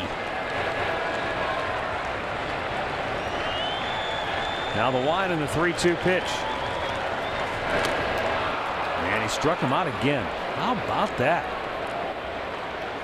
Jaime Berea has struck out Ramirez twice. Well, yeah, there Jose trying to put the ball in play. It looked like he went after a bad pitch there. Out of the zone. This one's going down out of the strike zone. Another off-speed pitch. It's a breaking ball, but he helped him out right there. Instead of ball 4, it's strike 3.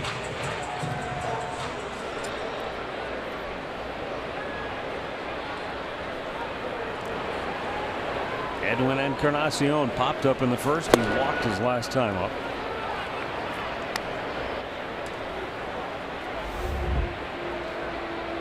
You know, for Berea tonight, he's faced 21 guys. He has not had one 0-2-1-2 count in this game. It's like he's better when there's 2 fastballs now to fall behind. And we'll probably see him go to the off-speed pitches. Snapping back at Berea, who had a legitimate question. What was wrong with that pitch? Well, it was in the strike zone. It was clearly in the box. He just said, where was it? And Foster snapped back at him.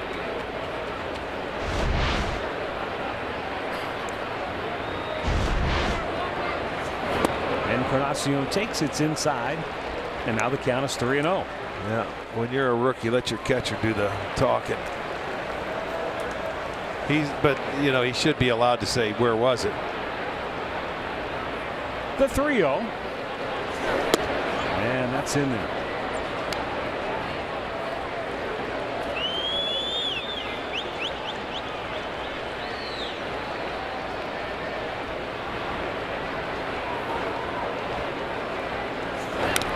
Foul back, full count. Send out some birthday wishes this evening. Rex Hankins of Upper Sandusky is 82. Larry Lewis of Bowling Green turning 81. Happy birthday to you too. Richard and Sandy Petrovich.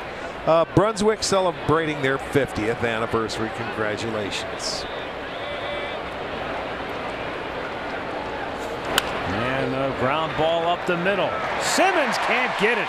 And if he can't get it, nobody can. I think it took a hop off the lip of the grass there. After it hit the dirt, it jumped over his glove. Thought he was going to get there. Watch the hop. I think it bounced over his glove because he was there. I was watching him. You see it hit the lip, and it just jumps over his glove. Nothing he could do about it. He was going out into the grass. There's the hop. So thank you for the grass. And Yonder Alonso to the plate. Drove the ball to deep center field. Both times tonight he has been up. The count has been 3-0.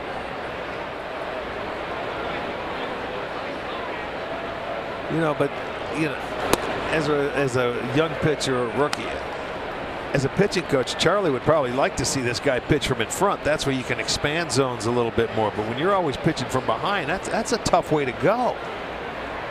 And I'm sure that's why, you know, 5-6 innings tops for him. First time up, he was 3-0, and he ended up getting Alonso on a changeup. He just hit a little nubber right out in front of the plate, and the catcher threw him out. Last time up, 3-0 pitch. He smoked it to deep center, but Eric Young was able to run it down. But you're right, Charlie Nagy would love to see him pitch from in front, but I'm wondering, Arch, the changeup is so effective for him, he's able to get away with it. Well, the hitters have to start staying back on it and not even thinking about his fastball and sit on his changeup. He's thrown that probably more than he has his fastball tonight. And it always seems he's throwing it when he's behind in the count. I haven't seen him really get on and hit many fastballs. Seems like that's more of a show pitch for him.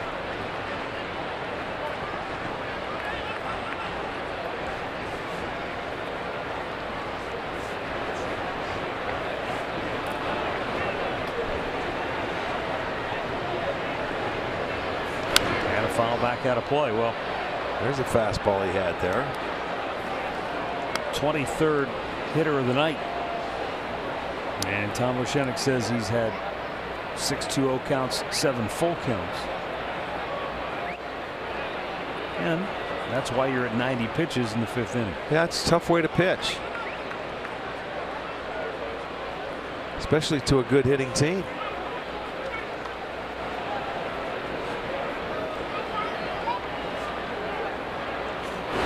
And Alonso chases one and he strikes out. 2 down. So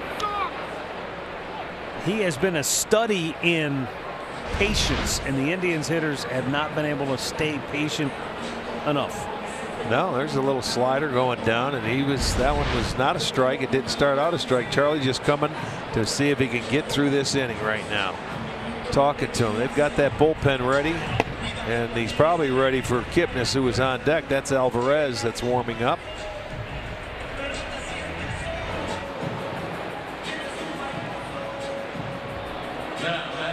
Well, I'm thinking if Cabrera reaches here, this will be the end of the line for him.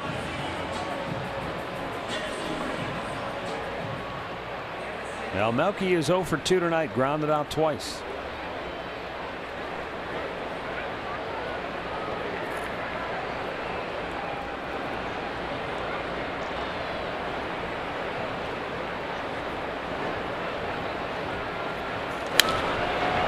Fly ball, left center field, routine. Eric Young Jr. 5 in the books, tied at 3.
'26th in downtown Cleveland.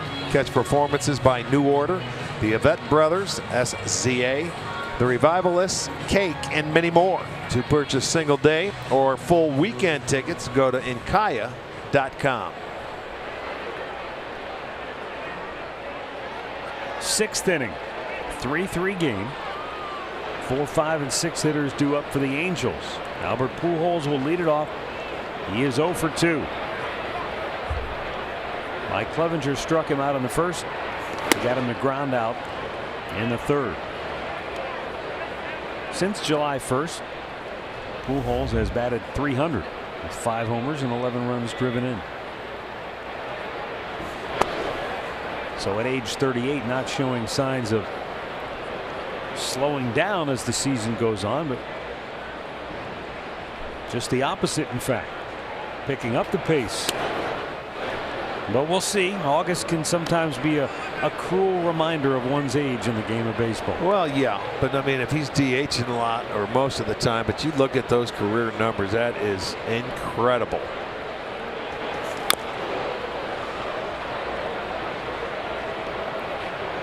Without a doubt, the best hitter in this game for a period of time. Interesting in that Vladimir Guerrero just went into baseball's Hall of Fame as an Angel, the first Angels player to be represented in the Hall of Fame. Ground ball towards third. Ramirez, and a lot of people think he should have gone as an Expo. That was his original team. He played more years for the Expos, but boy, when he was with the Angels, he became a superstar. Talking about an MVP and some great career numbers with the Halos. And I don't think there's any doubt when Albert Pujols' turn comes around, it's going to be the Cardinals. Even though he'll have spent a lot of time in an Angels uniform. Well, that's number 631 that passed Ken Griffey Jr. in his last homer. This guy is just great numbers, no question. First time ballot.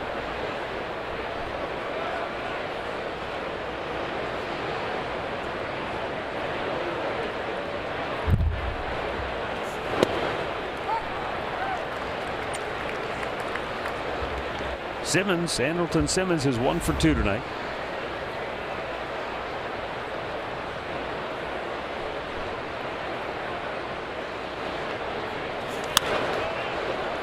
And a high pop. Kipnis backpedaling.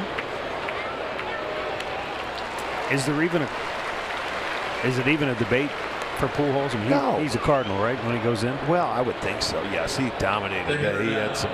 I mean, the first 10, 11 years were unbelievable. 30 homers, 100 ribbies. And I would think so. And he was the league leader. He was dominant. A number of those years. Yeah.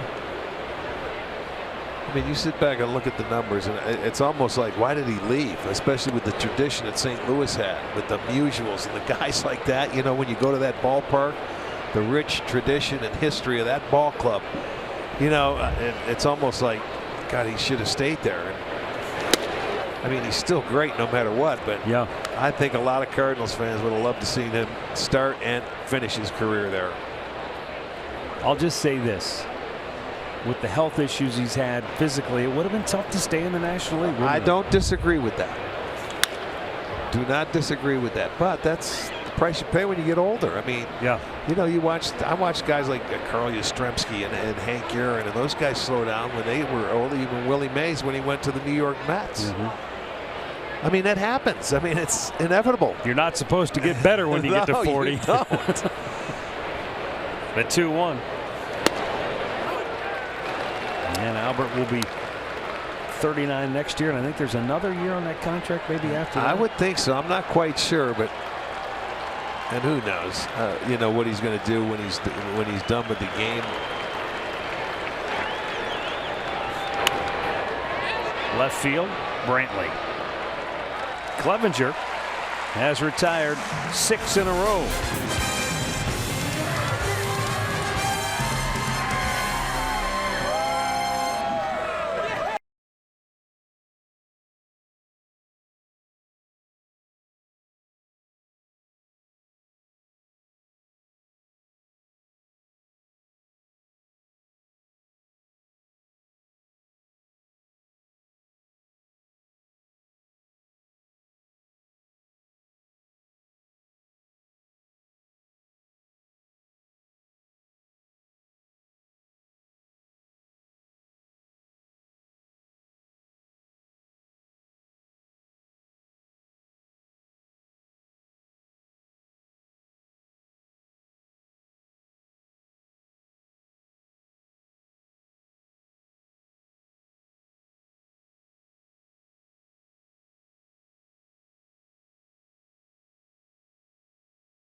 We go down to Andre Knott, who has found some very special friends in the audience. I have found some very special friends. And I know the last time we saw John and Bobby dressed up as umpires, we didn't know exactly why they were doing it. But I got to tell you, after talking to these guys, they've done their research. They know the umpires. They've got their notepads, and they're all good to go. John, what started you guys doing this? Go ahead and show your face so your mom can see it. We've been really interested in umpires and their strikeout calls for a while, and just how fun it is. So, in the beginning of high school, we just wanted to come to a game dressed as umpires and thought it would be a lot of fun. So we came 3 weeks ago versus the Yankees and just had a blast. And Andre and the guys were talking about us a little bit, so we just tweeted them, and it was all fun and games. And yeah, I apologize for making fun. Bobby, show them your clicker and tell me where your research starts. My research starts with looking up all the umpires, the starting crew chief, and seeing how many ejections that he's had over the course of the season. And we also look at their strikeout calls and the strikeout looking percentages, just so we know what we're in for. If we're going Make sure you hit the clicker. Yeah. We're going to be able to call strike three. Make sure Andre, ask him how come they don't have glasses on. Strike three. strike three looking. Arch wasn't the one who got glasses on. I don't think Arch still has issues with umpires. No, I don't. Well, John, Bobby, thanks for coming by. We appreciate it. Andre, thanks for the update with the guys down there. Hey, umpires have fans too. Absolutely. Why wouldn't they? But that's pretty cool. They take it seriously. They're not just showing up clowning around. I mean, they do their research. I want to see him get up on the next called third and see the call from Marty Foster. We'll have to see how. Do they mimic every call? Kipnis pulls a foul. I don't know where I'm seeing. I can't really see him. So right behind the Angels dugout. 3-3 score. We are in the bottom of the sixth. I know one thing, their phones are blowing up.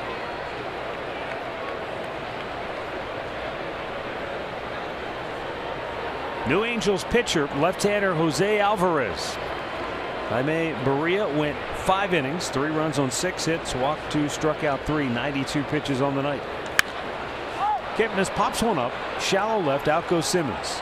And the shortstop makes the play, 1 down.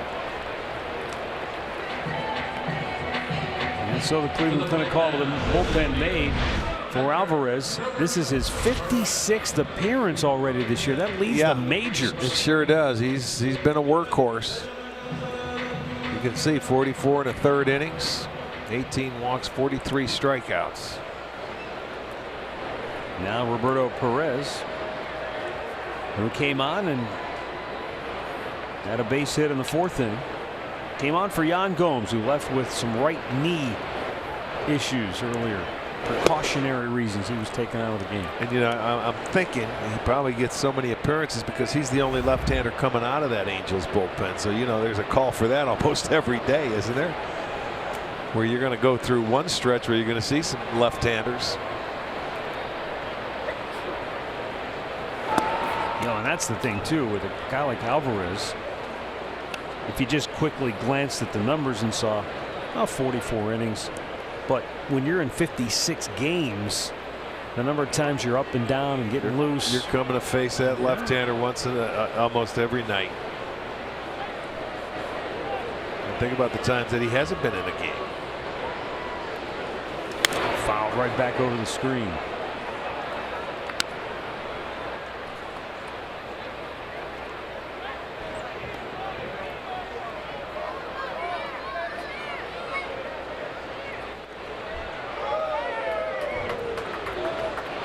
It's the best and at the same time the worst job in baseball, that left-handed specialist. Yeah, because if you get him out, it's great. If you don't, it's like not good. Ground ball, big hop for Simmons. The shortstop takes his time. 2 away. Yeah, you come into the ball game if you're just off a little bit, you only get a couple of bad pitches and your night's over just like that. No chance to make amends, no chance to make up for it. It's just boom, over like that. Sometimes you're better off as a manager You better have a good left-hander that's coming out if there's only like that one. Well, yes, the way he has been. Because sometimes you're almost forced to use him, because if you don't use him in a left-handed situation, you're going to get second guessed. Why didn't you have him up, or why didn't you use him? Just because he's there. Leonis Martin turns away. It's inside ball one.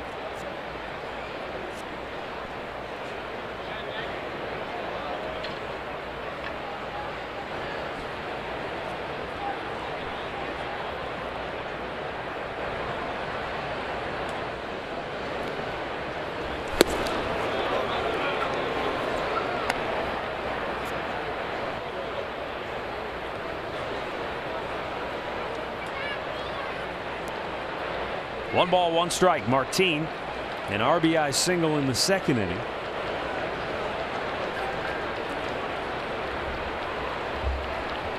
And then his last time up, he had a smash to first. Pujols made a great diving stop on the play. But then Pujols tried to throw to second to get the force on Roberto Perez, but he hit Perez in the middle of the back, so it looked like the Indians were set up 2 on, only 1 out. But Lindor and Brantley could not get the job done. We're still tied at 3.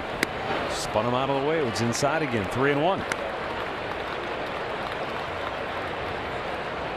And that's the one aspect of Martin, is that yes, he's a left-handed hitter, but no, he is not a platoon guy. Tito said they will play Rajay Davis against some left-handers, but he said Martin will play against lefties as well. Yeah. He walked him. Now Martin is aboard with 2 down, and that takes us to the top of the order in Francisco Lindor. And that right there is exactly what you were talking about earlier. When you have a veteran like Martin batting 9th, as opposed to maybe a young player who's still learning his way through the league and figuring out who he is, how they're going to attack him. Now you get a veteran. Martin takes the walk and knows that it's going to be tough for that pitcher. Now he's got to face Lindor. And Frankie is awesome from the right side of the plate against left-handers. Martin takes off. The throw down is in time, and he is out at second base. A good throw by Arcia, and the Indians will take another look and see if it's worth a challenge. The throw beat him. Arcia made a good throw. Martin did a good job of trying to get in there before the tag got to him. And I'll tell you what, it's really close, but the Indians are going to wave off the challenge. So the inning comes to an end. And we go to the 7th, still tied at 3.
The team's done pretty well, and it's important for me to get back and pitch the way I'm capable of. I've tried to pitch at not 100% it was getting pretty hard. So I think we wanted to make sure I came back strong and crisp and ready to go. And ideally, we still have a lot of business to take care of, but want to be sharp at the very end of the year because this team has high aspirations, and the goal is to win more than just the division in the regular season.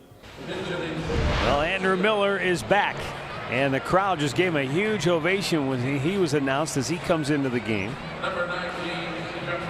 And when I talked to Terry Francona before the ball game, he said, look, we're going to use Andrew Miller maybe in situations that ordinarily you wouldn't see him in, because he said we have to get him going again. He said now if he helps us win some of those games in the process, then that's a perfect scenario. But he said we might pitch him when we're losing. We might pitch him in different situations because we need to just get him out there. Get him some work.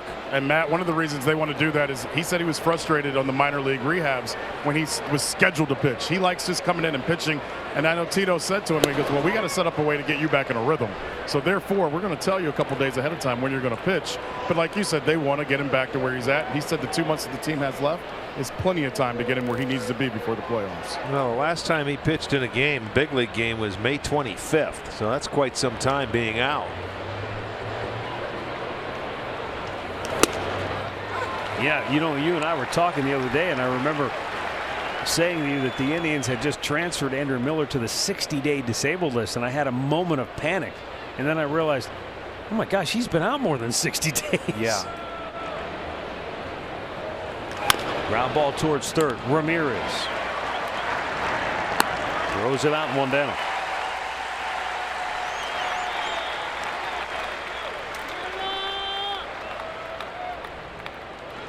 Caleb Coward 0 for 2. And it looks like we're going to get a pinch hitter.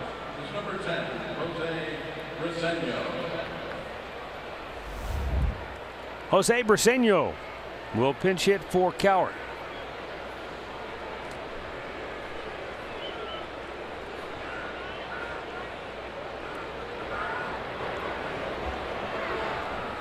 Briseño is a catcher.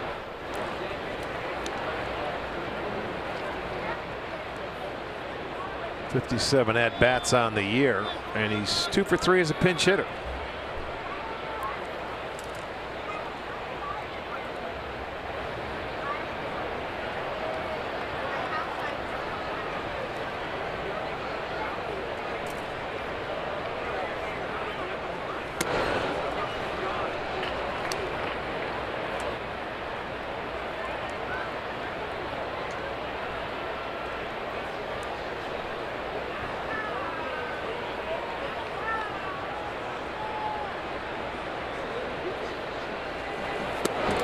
Swung on and missed. I mean, I understand what Mike Scioscia's thinking is here, figuring right-handers give you a better chance against Miller. But boy, if he's got that slider working, right-handed hitters don't have any better chance against him. Well, again, we said he hasn't pitched since May at this level anyway. So will his command and will he be that automatic out that he once was? You're late in the game. You got to take your chances. You can't give up any more outs. They're down to 8, even though it's a tie game. The Indians get the opportunity to hit last. Looks like the fastball command still working progress here as he walks Briseño.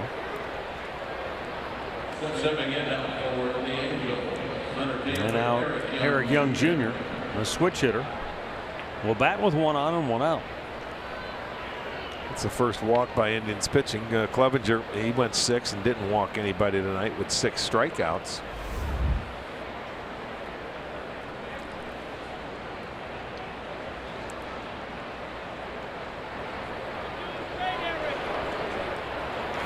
Ground ball, third base foul.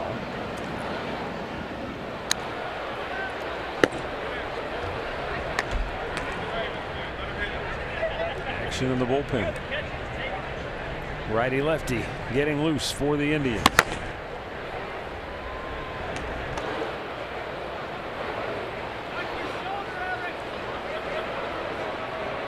And the 0-1. Strike to the outside corner.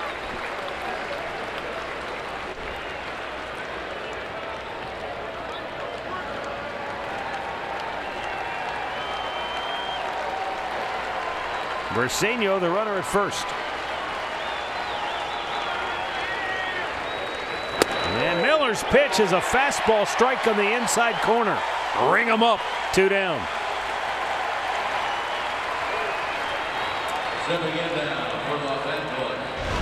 Well, that was a good sequence there. Runs that fastball in. By the time he gets in there, it looked like he was in off the plate where he caught it, but that ball on the angle was coming across the inside part of the plate. And that takes us to the top of the order in Cole Calhoun.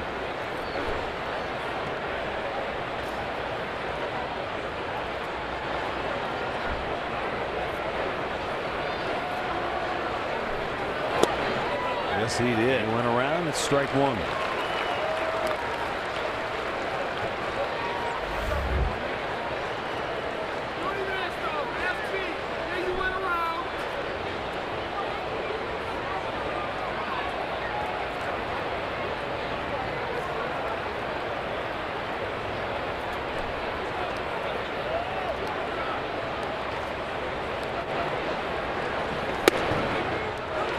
Fastball right at the top of the zone.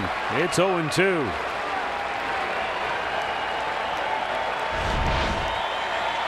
Well, take a look at it. That ball it looked like it was a little above the zone, but you get the call, and as a left-handed hitter, you're saying, boy, you can't give him that pitch with the slider he's got, or I could be in trouble.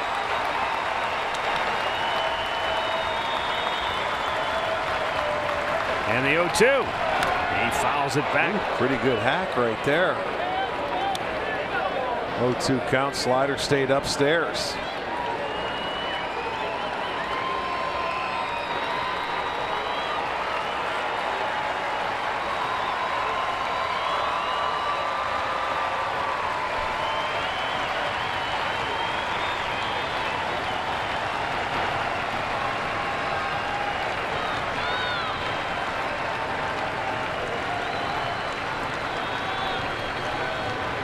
Fastball gets away from Perez, and now the go-ahead run is in the scoring position.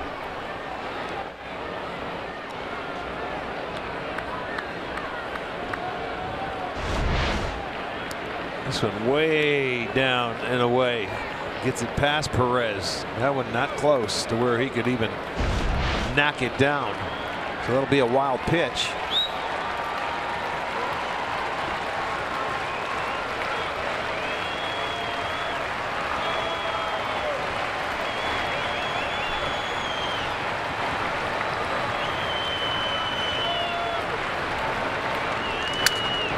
Fly ball right field.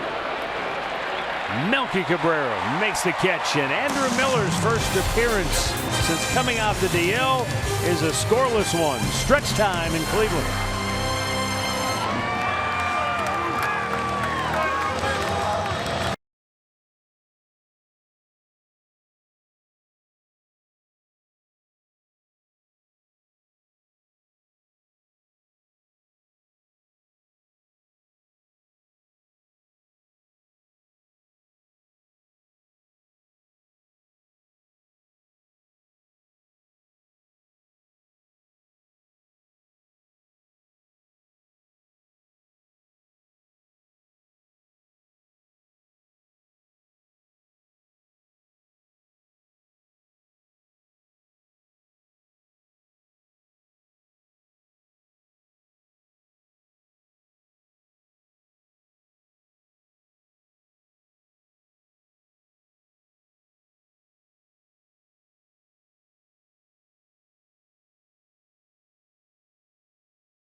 Your local Toyota dealers.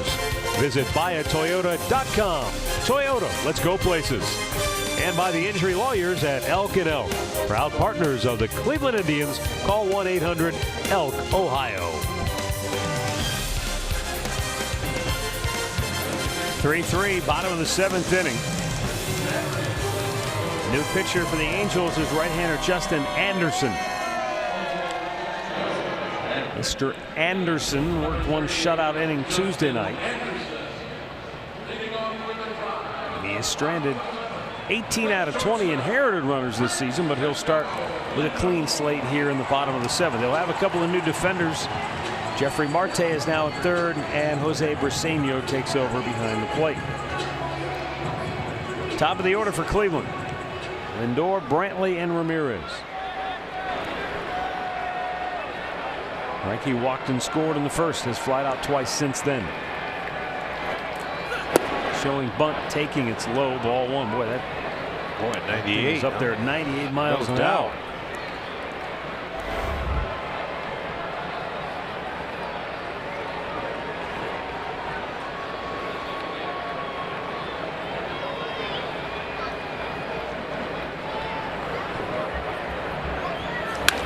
And a fly ball left field, deep. Back is up there, and on the track he makes the catch just shy of the wall for out number 1. Coming up tonight on Training Camp Daily. A look at the first team scrimmage. Who impressed, who did not. Jim Donovan goes one-on-one with Myles Garrett. That's a mismatch. Join our team tonight at 11 on Sports Time Ohio for all that and more on Training Camp Daily, presented by 7-Up. Ever seen Myles Garrett in person? No, I have not. A large human being. A lot of those guys are. That's true.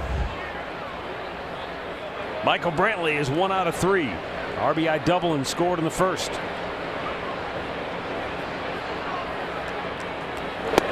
It's down low.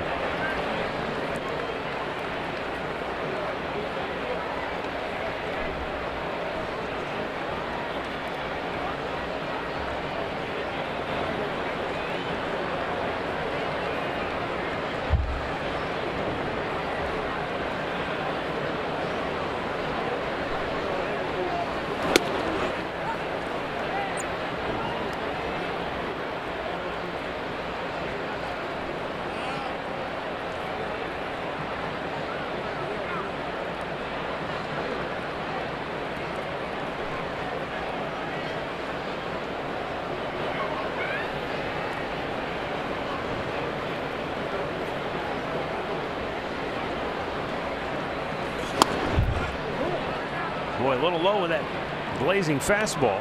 Well, he's got that good fastball, about an 86-mile-an-hour slider to go with it.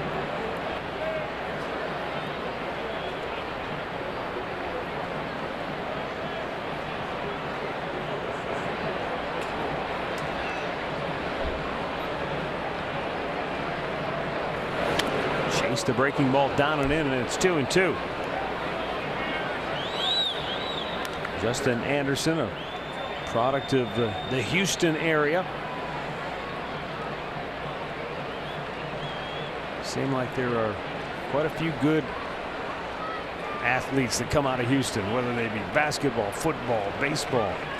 It's a big town. Yes, it is. A lot of athletes there. Brantley shoots one toward left, but it's got a lot of hang time, and Upton puts it away, 2 down.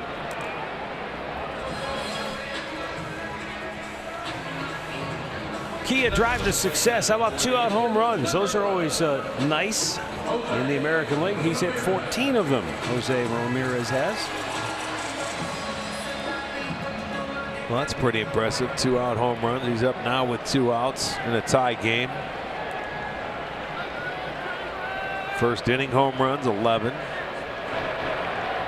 14 2-out home runs. That's pretty good.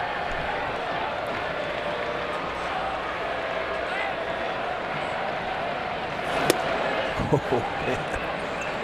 That ball jumps on you and gets on you in a hurry.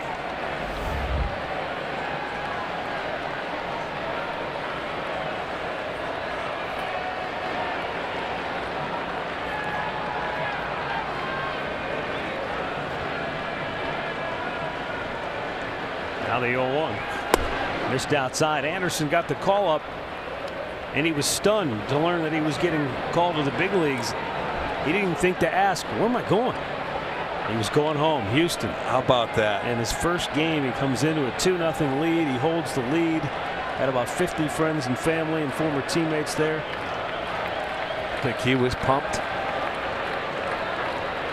Great timing. Fouled by Ramirez.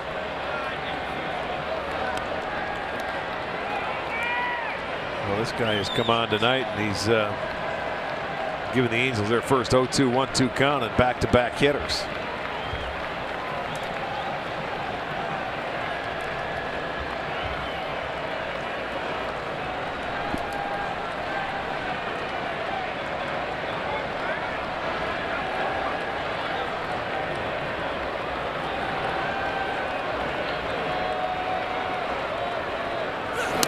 Fastball took off, and it's 2-2. Jose Ramirez, the American League Player of the Month for July, had an RBI single in the first and struck out in the third and fifth innings.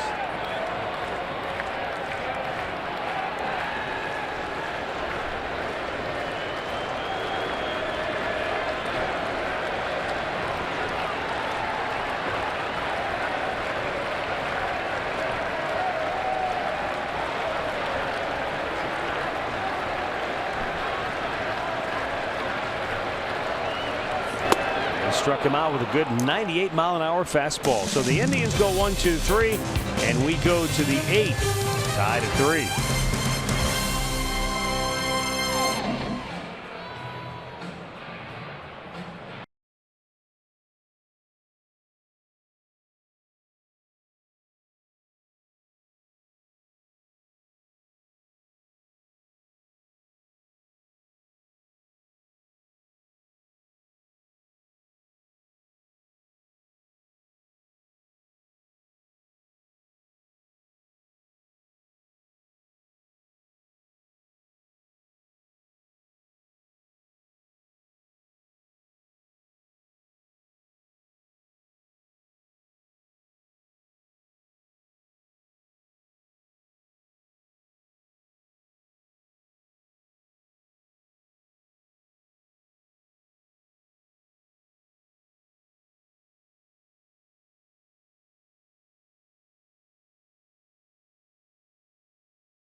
By authority of the Cleveland Indians and may not be reproduced or retransmitted in any form. And the accounts and descriptions of this game may not be disseminated without the express written consent of the Cleveland Indians.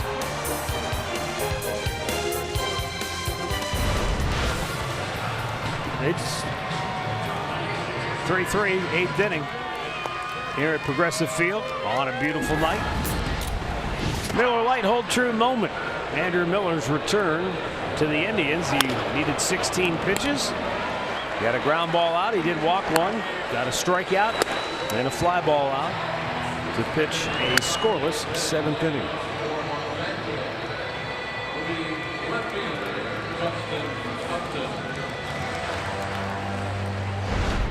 And the new pitcher is Neil Ramirez. Okay, so it was nice to see Andrew Miller make his first appearance in quite a while.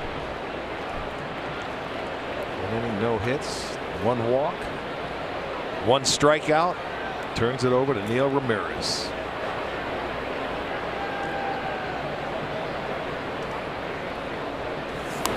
Off the bat foul. Upton didn't mean to.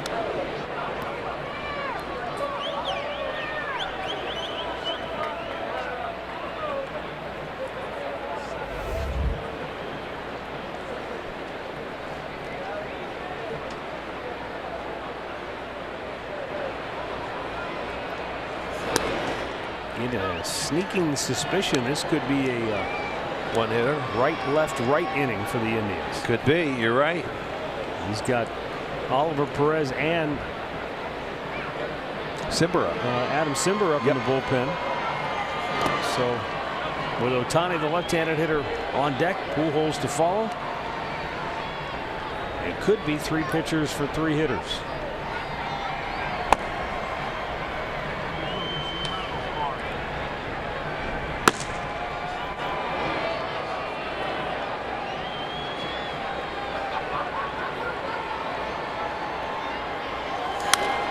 Out of play.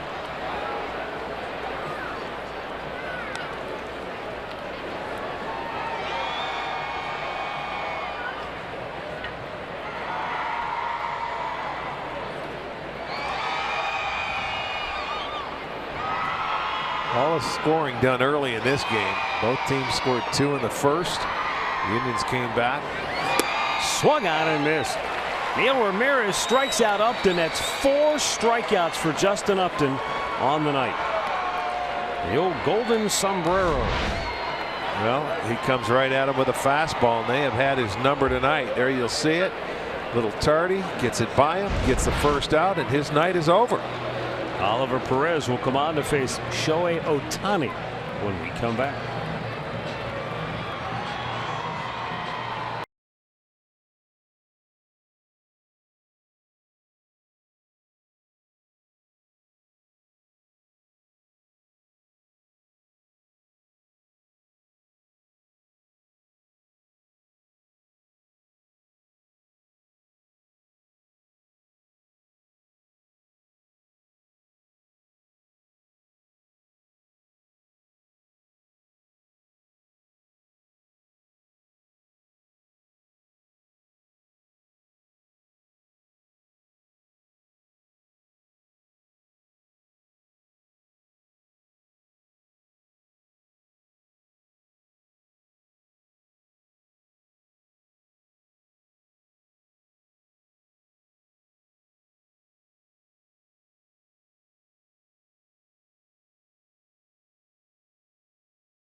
Must be. That must be what it is.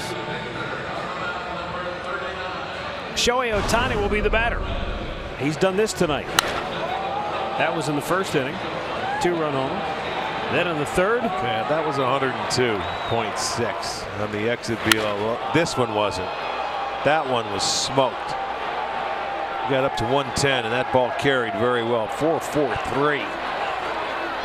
He's driven in all the runs for the Angels tonight. Cleb's got him to ground out his last time up in the 5th inning. Mike Clevenger went 6 innings in all. 3 runs on 5 hits. Did not walk a batter and struck out 6. Oliver Perez on to face one man, Ohtani.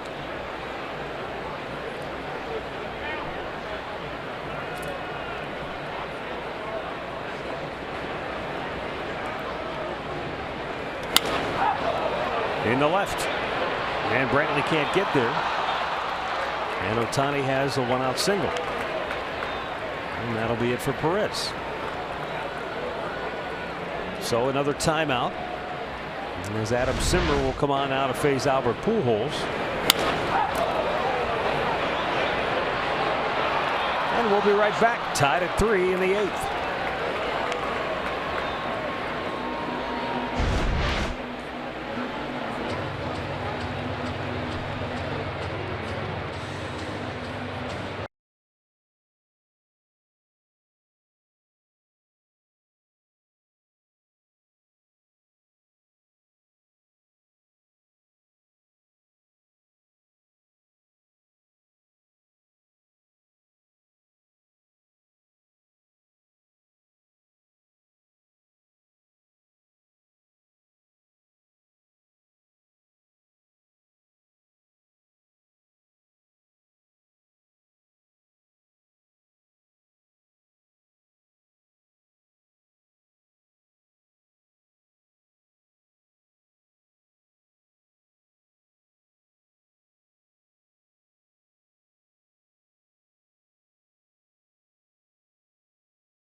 Adam Simber will come on to face Albert Pujols, who is 0 for 3 on the night with a runner at first, 1 out here in the 8th.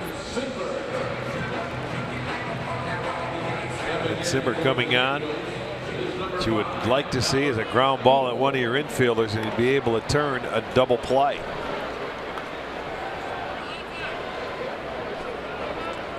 But Pujols a guy that he's not pulling.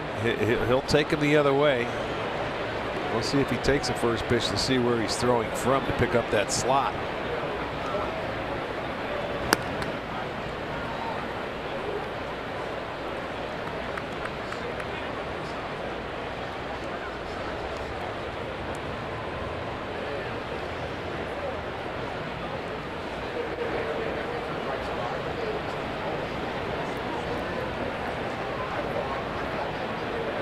Runner goes.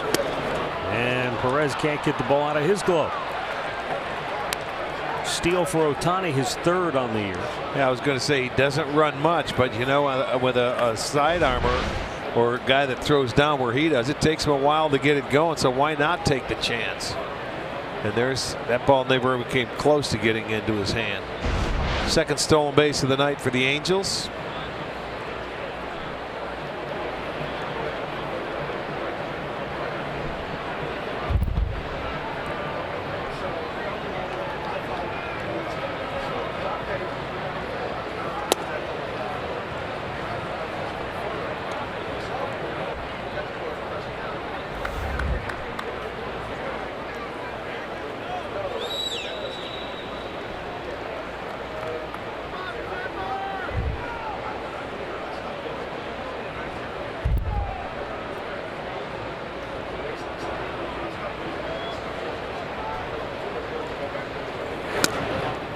Up and away, 3-0.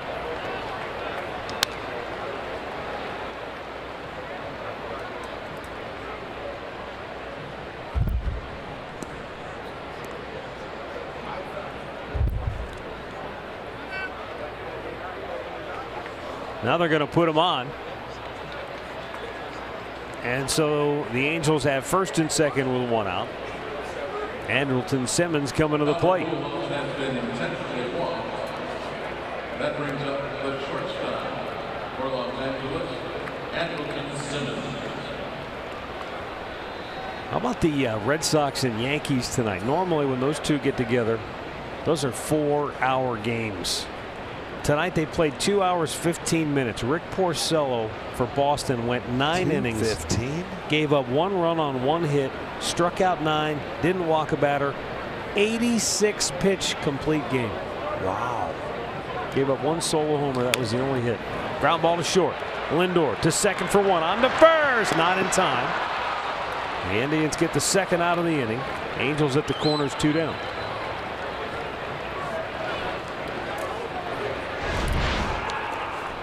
This ball just wasn't hit hard enough. Simmons can get down the line as Lindor gets it to Kipnis, but not in time.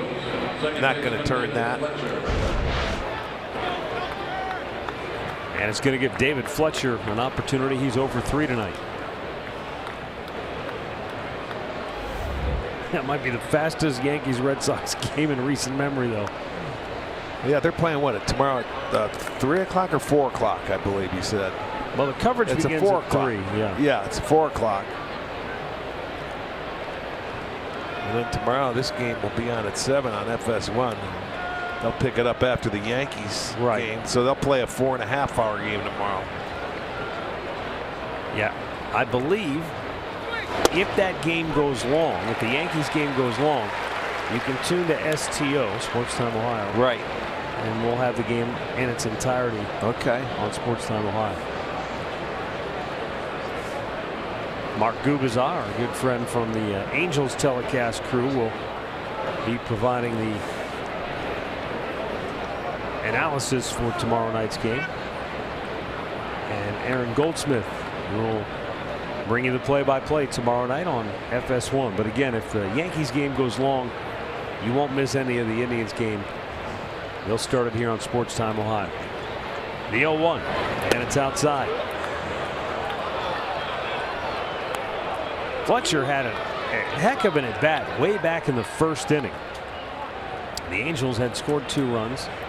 There were 2 outs and a runner aboard, and he really made Mike Clevenger have to work hard to get that last out of the inning. He fouled off pitch after pitch after pitch. I think it was about a 10-pitch at bat. Yeah. Tied him up good. In on his hands. It's 1-2 now. This ball running in on the hands, and see, he has a quick swing to it, but it just keeps bearing in. And boy, he really tied him up right there. That was a good pitch.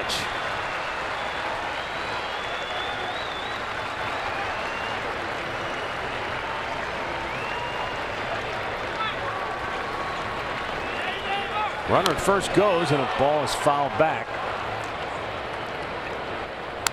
Simmons was off with the pitch. Why not? They're not worried about him right there. You might as well take off. They're not going to throw through. Jeffrey Marte, right-handed hitter, waits on deck.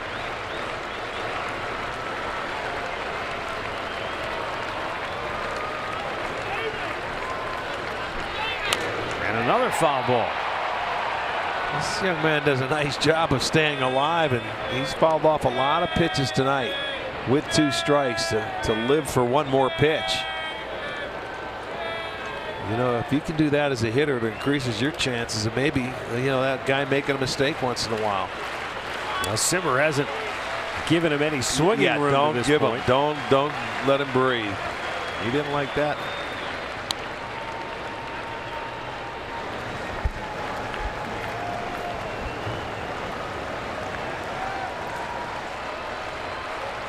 Simber goes into that deep knee bend, then looks long into the Perez to get the sign.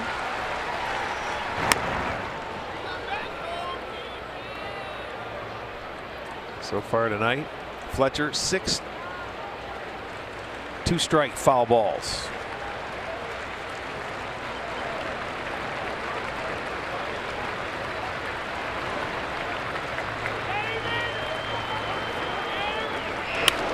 Slicing near the line. Cabrera can't get it. It's a fair ball. And it'll go up into the seats. The Angels will get a run. Simmons will have to go back to third. And they take the lead 4-3.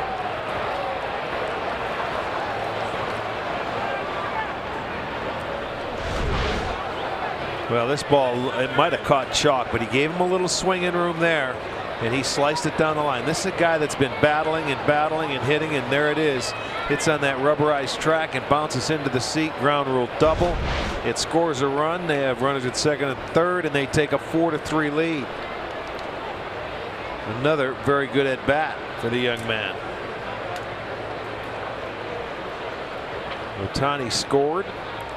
He scored 3 of the 4 runs for the Angels. Going to get another pinch hitter. Luis Valbuena will now come on and hit for Jeffrey Marte. Batting for Marte will be number 18, Luis Valbuena.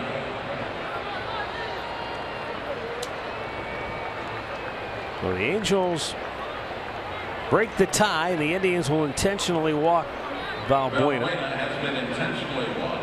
And that will load the bases for Jose Briseño, the catcher. That brings up catcher number 10, Jose Briseño.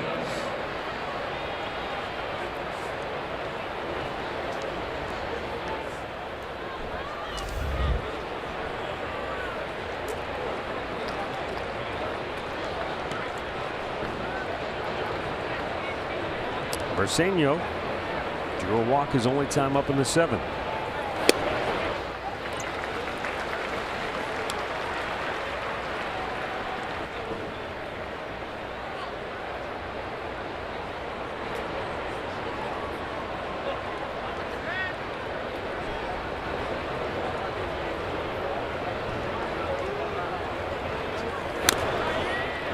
The inning began with Neil Ramirez striking out Justin Upton. Then Oliver Perez came on. Ohtani flipped a single into shallow right field. Then Simber came on. Fell behind Pujols, intentionally walked him. Simmons grounded into a fielder's choice for the second out of the inning.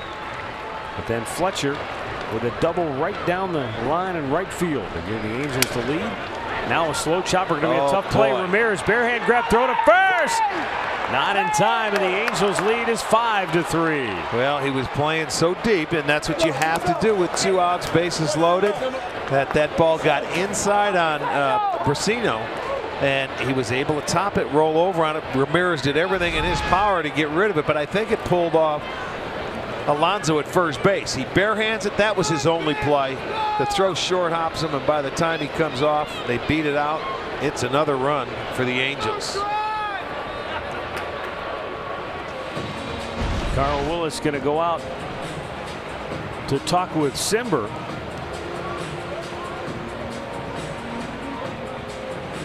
I mean, in one way, kind of tough to find fault with him. He got the ground ball out to Simmons, just wasn't hit hard enough to turn a double play. Fletcher flares one down the line, just barely fair, and then a little topper on the infield. Well, really nothing you could do. When you talk about defensively and holding it on, it's just a couple of intentional walks, and the matchups just didn't pay off tonight so far to this point. Now Eric Young Jr. with the bases still loaded. 2 down.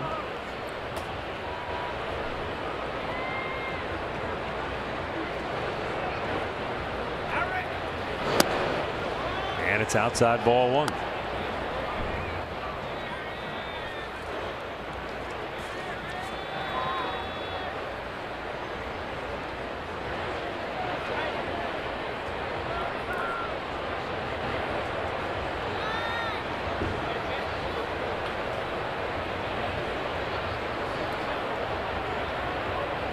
First run of the inning charged to Oliver Perez.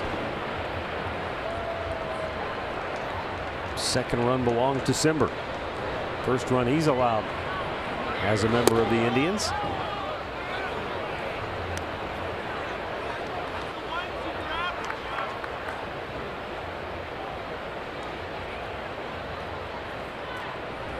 And for Oliver Perez, that's only the 3rd run charged to him. And this is 28th appearance.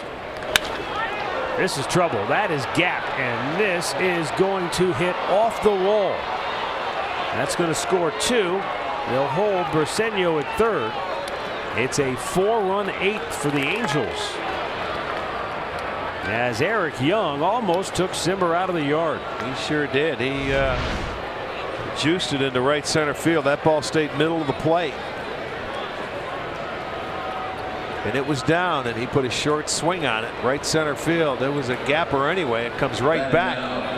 Martin gets it in. 2 runs will score. And they just opened this ball game up, made it a 7-3 game. And the 9th man to bat in the inning will be Cole Calhoun, if and when. Did they intentionally walk him already? I think Tito's making a change. I think they already intentionally walked him, but Tito is going to the bullpen. So we've got a timeout and a pitching change here in the 8th with the bases loaded and 2 outs, and the Angels up 7-3.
Total Car Care coming up next.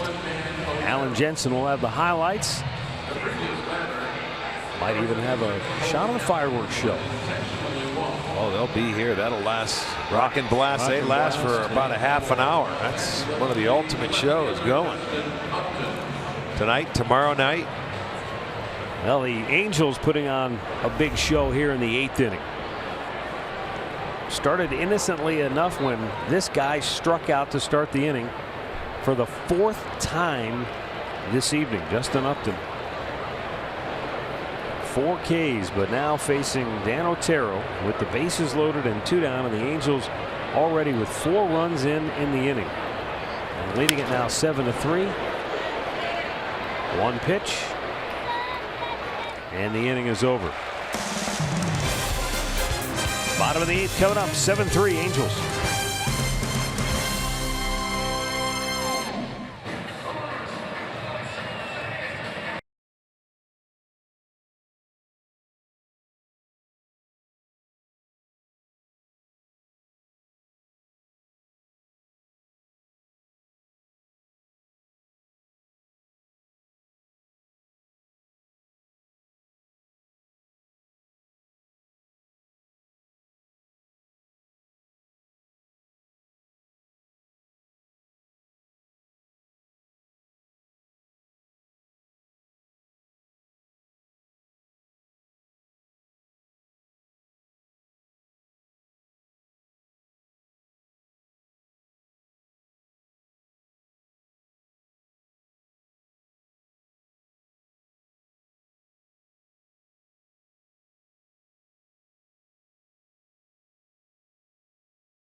Of the night for the Angels is right-hander Cam Bedrosian.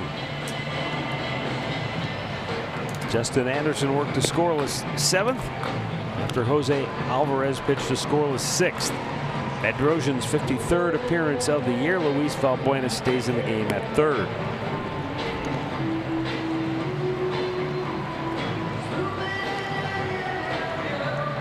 Yeah, they sent 10 men to the plate in the 8th inning. Put 4 on the board, so that offense has got to get rolling now. Made some base runners.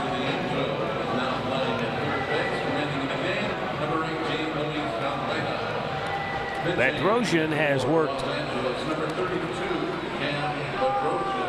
scoreless baseball, or at least he has not been charged with an earned run in 32 of his last 37 appearances. 26 years old. He's got the heart of the order, Encarnacion, Alonso, and Cabrera.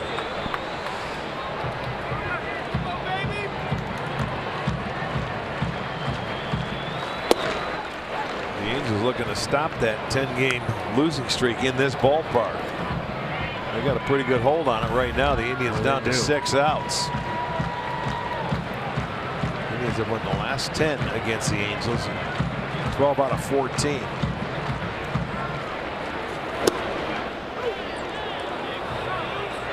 Oh, and 2.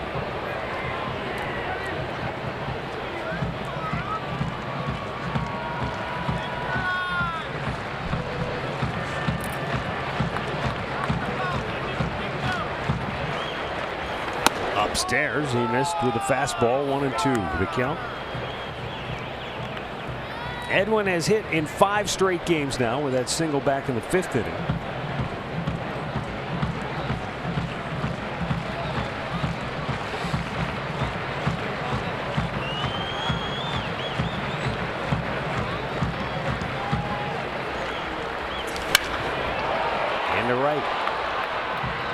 down.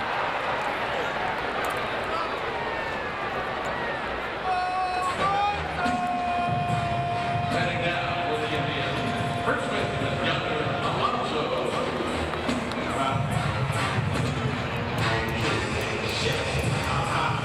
Yonder Alonso is 0 for 3 on the night. Fly to deep center back in the third.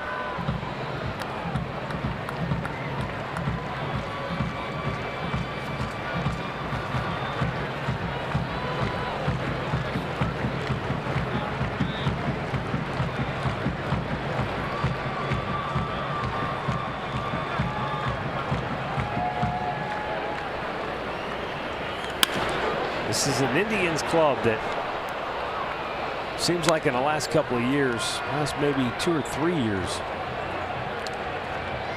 regardless of the score, they seem to find a way to make it interesting at the end. Even if they're down on a ball game, they'll find a way to maybe get that tying run to the plate or to the on-deck circle. But the thing I wonder about tonight, this happened so late. You went from a tie game to they just flipped it on the back end of your bullpen. Yeah, that's the toughest thing. We do know one thing, though. They will fight to the 27th out. Now, they're down to 4 outs, so a lot of things got to go their way, whether they get a walk and get something started, an error, or a base hit. But when you do it that late in the game, it is tough. Melky Cabrera will bat with 2 down in the 8th inning.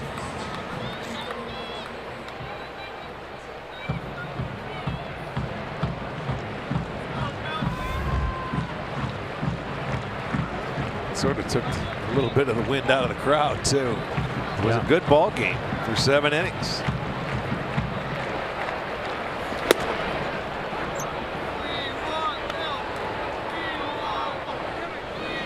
Yeah, the game featured the return of Andrew Miller, who worked a scoreless 7th. But the game took a turn in the 8th inning. Little topper right back to the mound. And the Indians go 1-2-3. We'll go to the ninth. 7-3 Angels.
Ohtani likes the AL Central pitching, in particular the Indians pitching.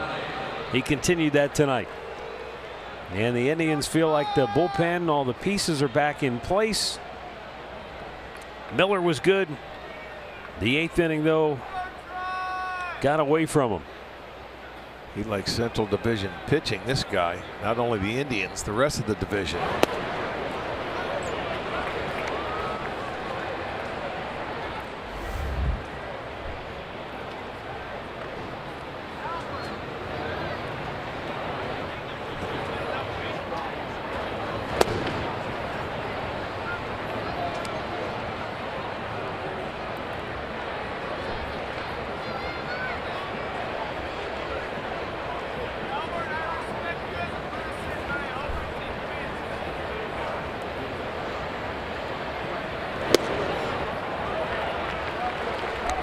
Ohtani taking a strike to the count 1-2. Dan Otero got the final out of the 8th inning.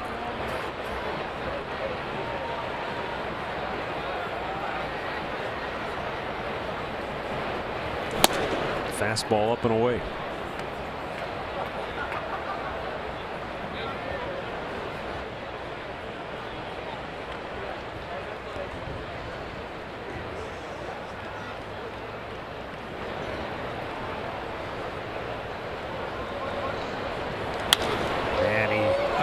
Night he's having. Keeps those hands back, punches it into center field. It's his 4th hit of the night. He's 4 for 5 on the night. Pat O'Brien Chevrolet play of the game. Shohei Ohtani, here's all his home runs against the Indians this year. There was 2 earlier and 2 tonight. 1 to left field, 1 to right center. And he is having himself a night.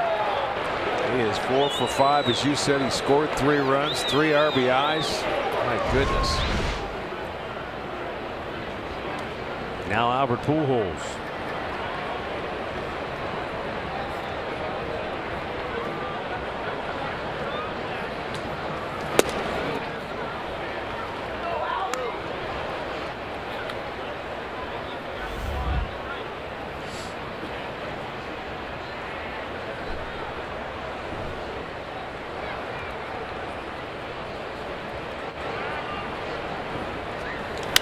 There's a fly ball to right.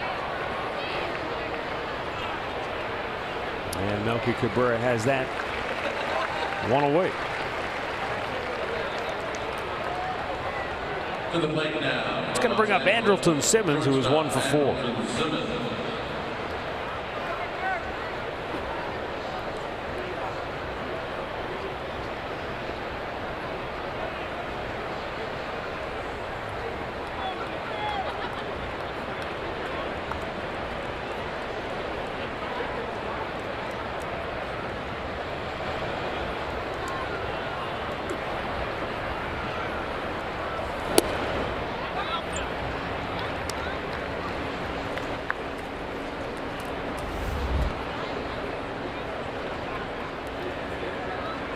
Simmons, a guy that will put the ball in play. He runs well. It's tough to double up. But that's the Otero specialty. In the 8th, Simmons hit a ground ball with Adam Simber on the mound. But Simmons got down the line, plenty of time to beat it out. There goes the runner. Kipnis is right on the bag. It's going to work out perfectly. An inning-ending double play. You couldn't have drawn it up any better than that. Last chance for the Indians coming up.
7-3. Bottom third of the order due up. Jason Kipnis will lead it off. And the Angels have a new pitcher. Blake Parker.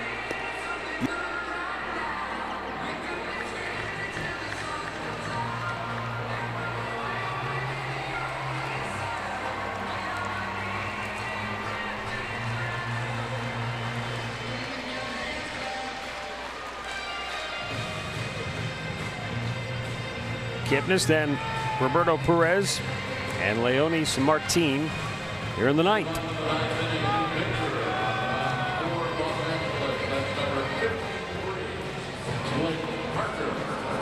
Leading off for the Pride will be number 22, Jason Kipnis.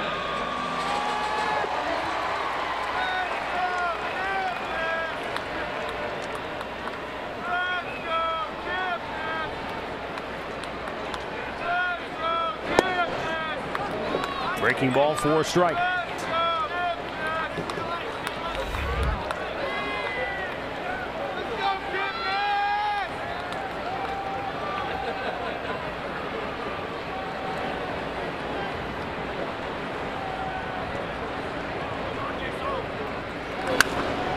Jason sends a high fly ball to right field. Cole Calhoun has it for out number 1.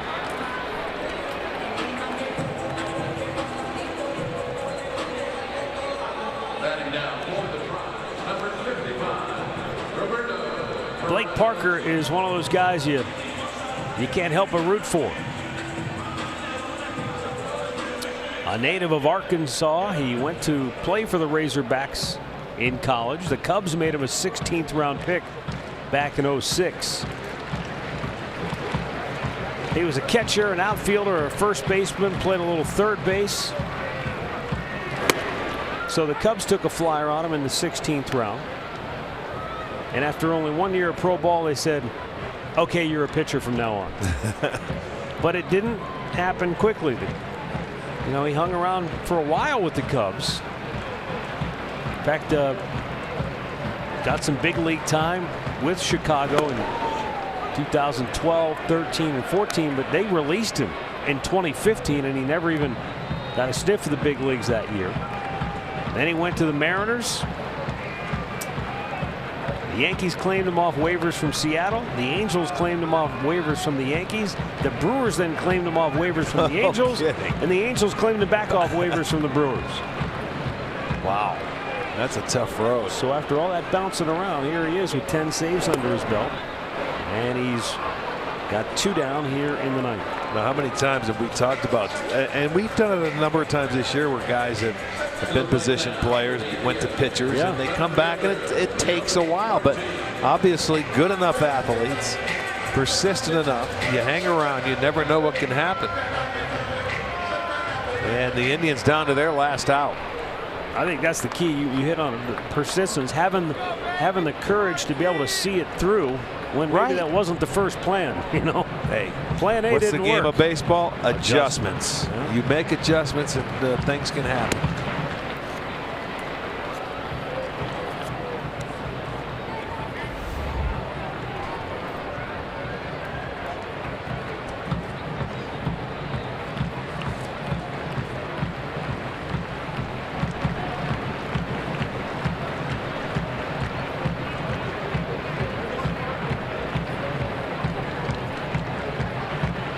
Leonis Martin with 2 down in the bottom of the ninth takes a strike. Martin in his first game in Cleveland as a member of the Indians. Had an RBI single back in the second inning.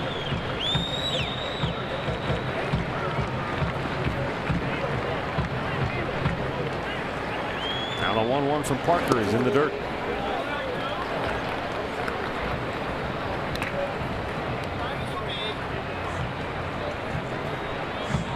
The 6th sellout crowd of the year here in Cleveland.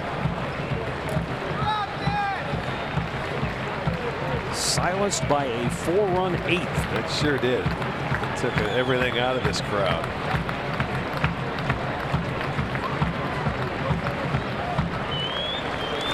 Martin drives one deep right field. It is gone to Souvenir City.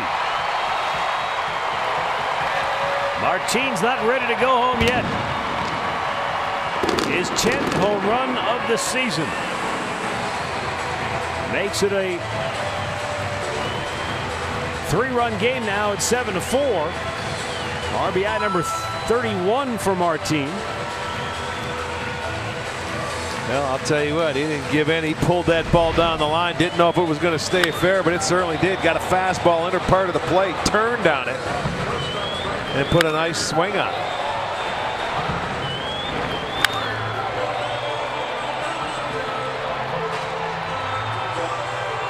And now the top of the order in Francisco Lindor.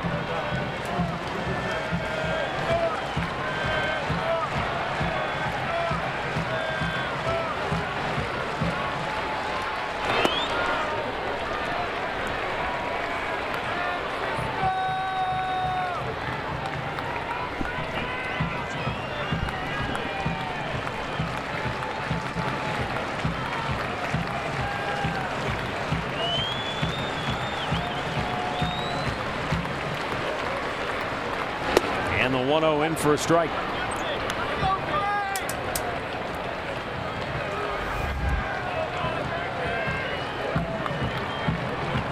Lindor walked and scored in the first. He has flied out 3 times since then. And he shoots one into left field, a base hit.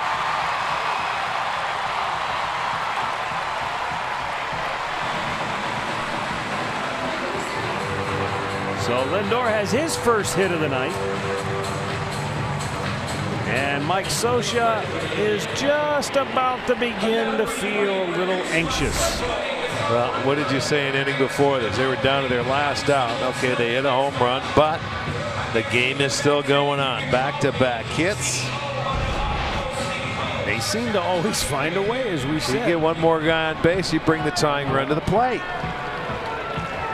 Well, Brantley doubled in a run and scored way back in the first. Lindor will move to second. On the pitch is low. Ball 1 to Brantley.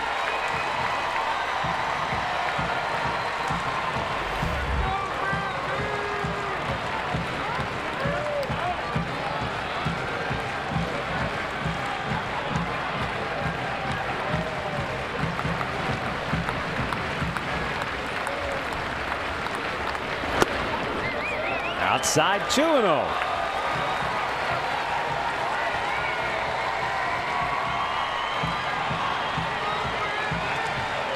We know one thing.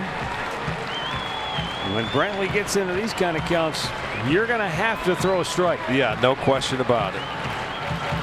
Especially when you need base running. You're going to make him get into the zone. Because even if he hits one out, you're still down a run.